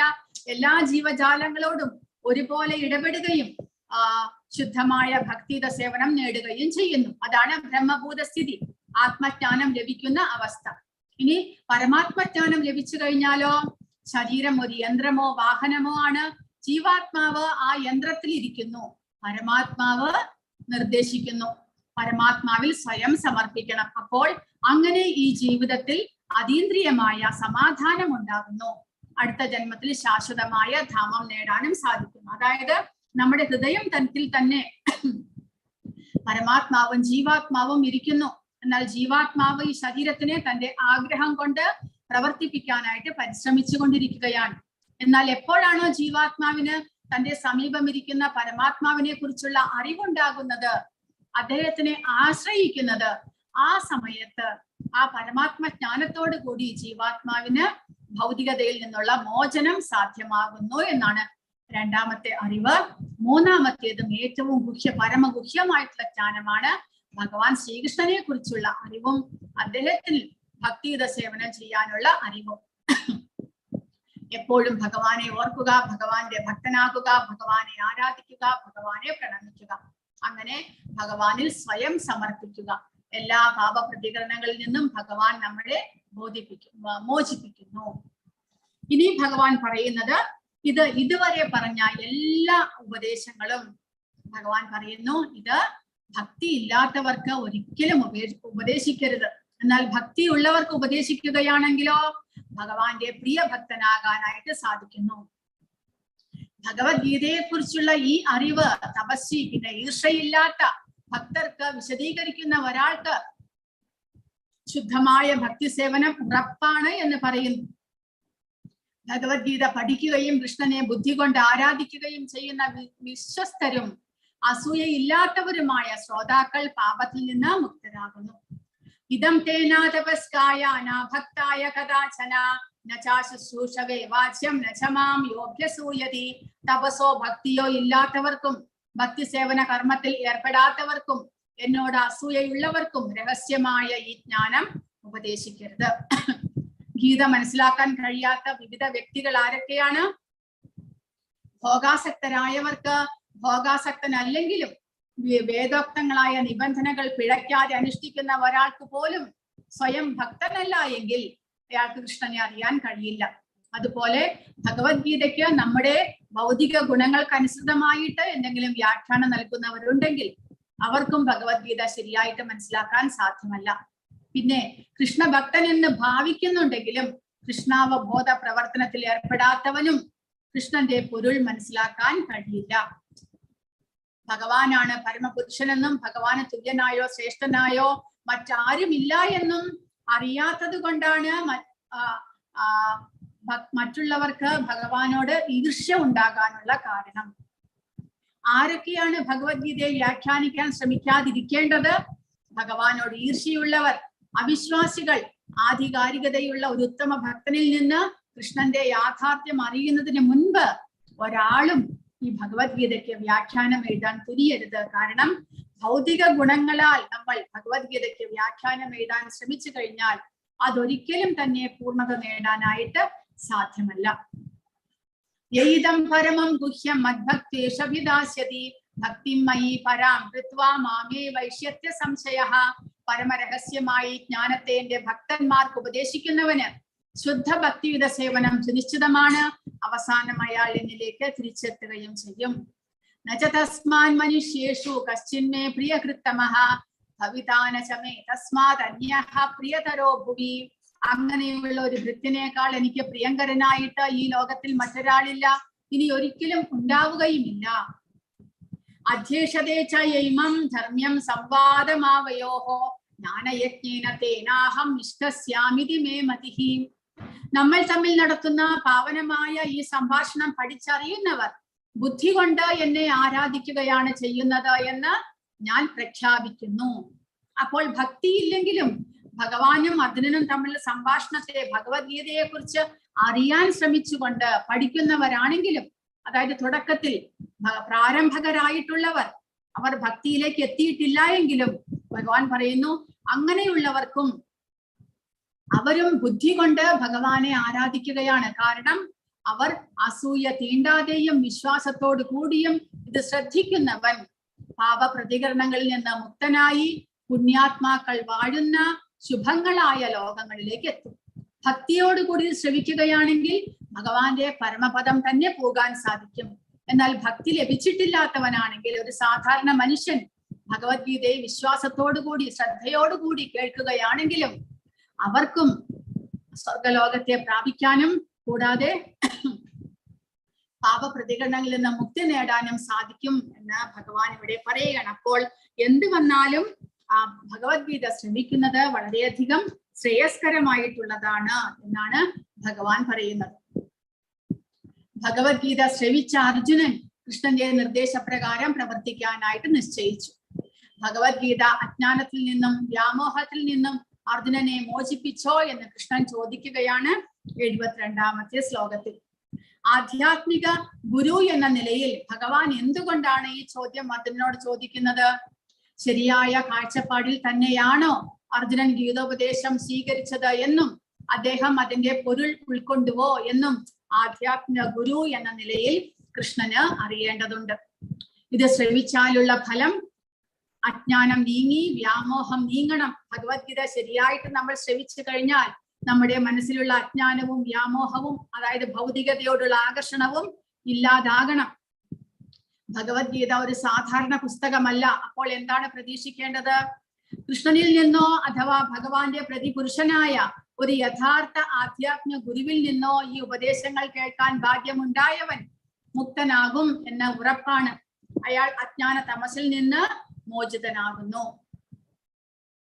അർജുന ഉവാച നഷ്ടോ മോഹസ്മൃതിർ ലബ്ധ്വാ തത്പ്രസാദാന്മയാച്യുത സ്ഥിതോസ്മി ഗത സന്ദേഹഃ കരിഷ്യേ വചനം തവ.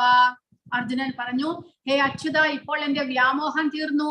അങ്ങയുടെ കരുണ കൊണ്ട് ബുദ്ധി തിരിച്ചു കിട്ടി. ഞാനിപ്പോൾ ദൃഢനും സംശയരഹിതനുമാണ്. അങ്ങയുടെ ആജ്ഞയനുസരിച്ച് പ്രവർത്തിക്കാൻ തയ്യാറായിരിക്കുന്നു. അപ്പോൾ പ്രഭുപാദ ഈ വ്യാഖ്യാനത്തിൽ പറഞ്ഞിരിക്കുന്നു, മോഹം എന്ന് പറഞ്ഞു കഴിഞ്ഞാൽ ജ്ഞാനത്തിന് വിരുദ്ധമാണ്. അതായത് അജ്ഞാനമാണ് മോഹം. ഈ ഭൗതികമായിട്ടുള്ളതെല്ലാമാണ് ശാശ്വതം, അതാണ് ശരിയായിട്ടുള്ളത് എന്ന് വിചാരിക്കുന്നതാണ് മോഹം. എന്നാൽ ജ്ഞാനം എന്ന് പറഞ്ഞാലോ ഭൗതികതയ്ക്കുപരി ആ ആത്മാവ് ശരീരമല്ല, ആത്മാവാണ് സത്യമായിട്ടുള്ളത് എന്ന് മനസ്സിലാക്കുന്നതാണ് ജ്ഞാനം. എന്നാൽ മോഹത്തിൽ, വ്യാമോഹത്തിൽ നമ്മൾ ഭൗതികമായിട്ടുള്ളതിനെ എല്ലാത്തിനെയും സത്യമാണ് എന്ന് വിചാരിക്കുന്നു, അതാണ് ശാശ്വതമായിട്ടുള്ളത് എന്ന് വിചാരിക്കുന്നു. ആ ജീവാത്മാവല്ല, ശരീരമാണ് ശരിയായിട്ടുള്ളത് എന്ന് വിചാരിക്കുന്നു. അതാണ് മോഹിതമായിട്ടുള്ള, വ്യാമോഹിതമായിട്ടുള്ള അവസ്ഥ. മോഹം നീങ്ങുമ്പോൾ, അജ്ഞാനം മാറി ജ്ഞാനം ലഭിക്കുമ്പോൾ ഞാൻ ഭഗവത് അംശമായിട്ടുള്ള ജീവാത്മാവാണ് എന്നുള്ള അറിവ് ലഭിക്കുന്നു. അതിനു വേണ്ടിയിട്ട് നമുക്ക് ഭഗവാന്റെയോ ഒരു ഭക്തന്റെയോ കരുണയുണ്ടാകണം. എന്നാൽ മാത്രമേ നമ്മുടെ മോഹം നീങ്ങി, അജ്ഞാനം നീങ്ങി ജ്ഞാനം ലഭിക്കാനായിട്ട് സാധിക്കുകയുള്ളൂ. അപ്പോൾ അർജുനൻ പറയുന്നു, ഭഗവാന്റെ അനുഗ്രഹം കൊണ്ട് അർജുനന്റെ വ്യാമോഹം നീങ്ങി ജ്ഞാനം തിരിച്ചു കിട്ടിയിരിക്കുന്നു, ബുദ്ധി തിരിച്ചു കിട്ടിയിരിക്കുന്നു എന്നാണ് അർജുനൻ പറയുന്നത്.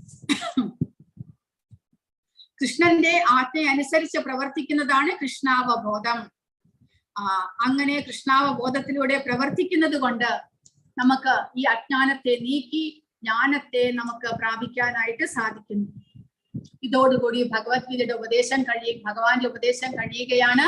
ഇനി സഞ്ജയന്റെ സന്ദേശമാണ്. സഞ്ജയൻ പറയുന്നു, ഇത്യഹം വാസുദേവസ്യ പാർത്ഥസ്യ ച മഹാത്മനഃ സംവാദമിമം അശ്രൗഷം അദ്ഭുതം രോമഹർഷണം. ഇപ്രകാരം മഹാത്മാക്കളായ കൃഷ്ണാർജുനന്മാർ തമ്മിൽ നടന്ന ഈ സംഭാഷണം ഞാൻ കേട്ടു. അത്ഭുതകരമായ ആ സന്ദേശം എന്നെ കോൾമയിർ കൊള്ളിക്കുന്നു. വ്യാസപ്രസാദാശ്രുതവാനേതദ് ഗുഹ്യമഹം പരം യോഗം യോഗേശ്വര കൃഷ്ണ സാക്ഷാത് കഥയതഃ സ്വയം. യോഗേശ്വരനായ കൃഷ്ണൻ തന്നെ അർജുനന് പരമരഹസ്യമായ ഈ യോഗം ഉപദേശിച്ചത് വ്യാസദേവന്റെ അനുഗ്രഹത്താൽ എനിക്ക് നേരിട്ട് കേൾക്കാൻ ഇടവന്നു. രാജൻ സംസ്മൃത്യ സംവാദമിമം അദ്ഭുതം കേശവാർജുനയോഹോ പുണ്യം ഹൃഷ്യാമി ച മുഹുർമുഹുഹോ. കൃഷ്ണാർജുനന്മാരുടെ അത്ഭുതകരമായ ഈ പുണ്യ സംവാദം വീണ്ടും വീണ്ടും ഓർത്തോർത്ത് ഞാൻ അനുനിമിഷം ആനന്ദപുളകിതനാകുന്നു രാജാവേ. സംസ്മൃത്യ രൂപം അത്യദ്ഭുതം ഹരേഹേ വിസ്മയോ മേ മഹാൻ രാജൻ ഹൃഷ്യാമി ച പുനഃ പുനഃ. കൃഷ്ണന്റെ അത്ഭുതാവഹമായ ആ രൂപം ഓർക്കുന്തോറും എനിക്ക് വിസ്മയം വർദ്ധിക്കുന്നു, വീണ്ടും വീണ്ടും സന്തോഷമുണ്ടാകുന്നു. യത്ര യോഗേശ്വരഃ കൃഷ്ണോ യത്ര പാർത്ഥോ ധനുർധരഃ തത്ര ശ്രീർവിജയോ ഭൂതിർ ധ്രുവാനീതിർമതിർമമ. എവിടെ യോഗേശ്വരനായ കൃഷ്ണനുണ്ടോ, എവിടെ വില്ലാളി വീരനായ അർജുനനുണ്ടോ, അവിടെയാണ് ഐശ്വര്യവും വിജയവും അസാധാരണ ശക്തിയും നീതിയുമുള്ളത്. ഇതാണ് എന്റെ അഭിപ്രായം എന്നാണ് സഞ്ജയൻ പറയുന്നത്. അപ്പോൾ സഞ്ജയൻ ഇവിടെ സഞ്ജയന്റെ അഭിപ്രായം പറഞ്ഞു. കാരണം ഭഗവത്ഗീത തുടക്കത്തിൽ ധൃതരാഷ്ട്രർ സഞ്ജയനോട് ചോദിച്ചത് ആ യുദ്ധക്കളത്തിൽ എന്താണ് നടക്കുന്നത്, തന്റെ മക്കൾ ആ ധർമ്മസ്ഥലത്തിന്റെ കുരുക്ഷേത്രമാകുന്ന ധർമ്മസ്ഥലത്തിന്റെ ആ സ്വാധീനം മൂലം യുദ്ധത്തിൽ എന്തെങ്കിലും ഒത്തുതീർപ്പിന് ശ്രമിക്കുമോ എന്നെല്ലാം ധൃതരാഷ്ട്രർ സംശയം വിചാരിച്ചിരുന്നു. പക്ഷെ ഇവിടെ സഞ്ജയൻ പറയുന്നു എവിടെ യുദ്ധത്തിന്റെ അവസാനം എന്തായിരിക്കും എന്ന് സഞ്ജയൻ ഇവിടെ ധൃതരാഷ്ട്രോട് യുദ്ധം തുടങ്ങുന്നതിന് മുന്നേ തന്നെ പ്രഖ്യാപിക്കുന്നു. അതായത് എവിടെ ഭഗവാനുണ്ടോ, എവിടെ അർജുനനുണ്ടോ അവിടെയായിരിക്കും വിജയവും ഐശ്വര്യവും എല്ലാം തന്നെ എന്ന് സഞ്ജയൻ ധൃതരാഷ്ട്രോട് പറഞ്ഞു കഴിഞ്ഞിരിക്കുന്നു. എന്റെ അഭിപ്രായത്തിൽ കൃഷ്ണാർജുനന്മാർ എവിടെയോ അവിടെയായിരിക്കും സർവശ്രേയസ്സും. ധൃതരാഷ്ട്രൻ തന്റെ കക്ഷിക്ക് ജയം പ്രതീക്ഷിക്കേണ്ട എന്ന് സഞ്ജയൻ നേരിട്ട് പറയുന്നു. കൃഷ്ണൻ കൂടെ ഉള്ളത് കൊണ്ട് അർജുനന്റെ കക്ഷി ജയിക്കുമെന്ന് ഉറപ്പിക്കാം. കൃഷ്ണൻ അർജുനന്റെ തേരാളിയാകാൻ സമ്മതിച്ചതും ഒരു വൈഭവ പ്രദർശനമാണ്. സകല വിഭൂതികളുടെയും ഉറവിടമാകുന്നു കൃഷ്ണൻ. ആ വിഭൂതികളിൽ ഒന്നാണ് വൈരാഗ്യം. അപ്പോൾ ഭഗവാനായിട്ടും കൂടെ ഒരു യുദ്ധക്കളത്തിൽ ഒരു തേര് ഓടിക്കാൻ സമ്മതിച്ചത് ഭഗവാന്റെ വൈരാഗ്യത്തെ, അതായത് ഭഗവാന്റെ ഷഡ്ഗുണങ്ങളിൽ ഒരു ഗുണമായിട്ടുള്ള വൈരാഗ്യത്തെ കാണിക്കുന്നു. അപ്പോൾ അങ്ങനെയുള്ള ഭഗവാൻ അർജുനനോടൊപ്പം സാരഥിയായിട്ടുള്ളത് ആ പാണ്ഡവർക്ക് വിജയത്തെ പ്രദാനം ചെയ്യുന്നു എന്നാണ് സഞ്ജയൻ പറയുന്നത്. ഹരേ കൃഷ്ണ. അങ്ങനെ ഭഗവത്ഗീത ഇവിടെ 18 അധ്യായം ഇവിടെ സമാപിക്കുകയാണ്. ആർക്കെങ്കിലും എന്തെങ്കിലും ചോദ്യമോ സംശയമോ ഉണ്ടെങ്കിൽ ചോദിക്കുക.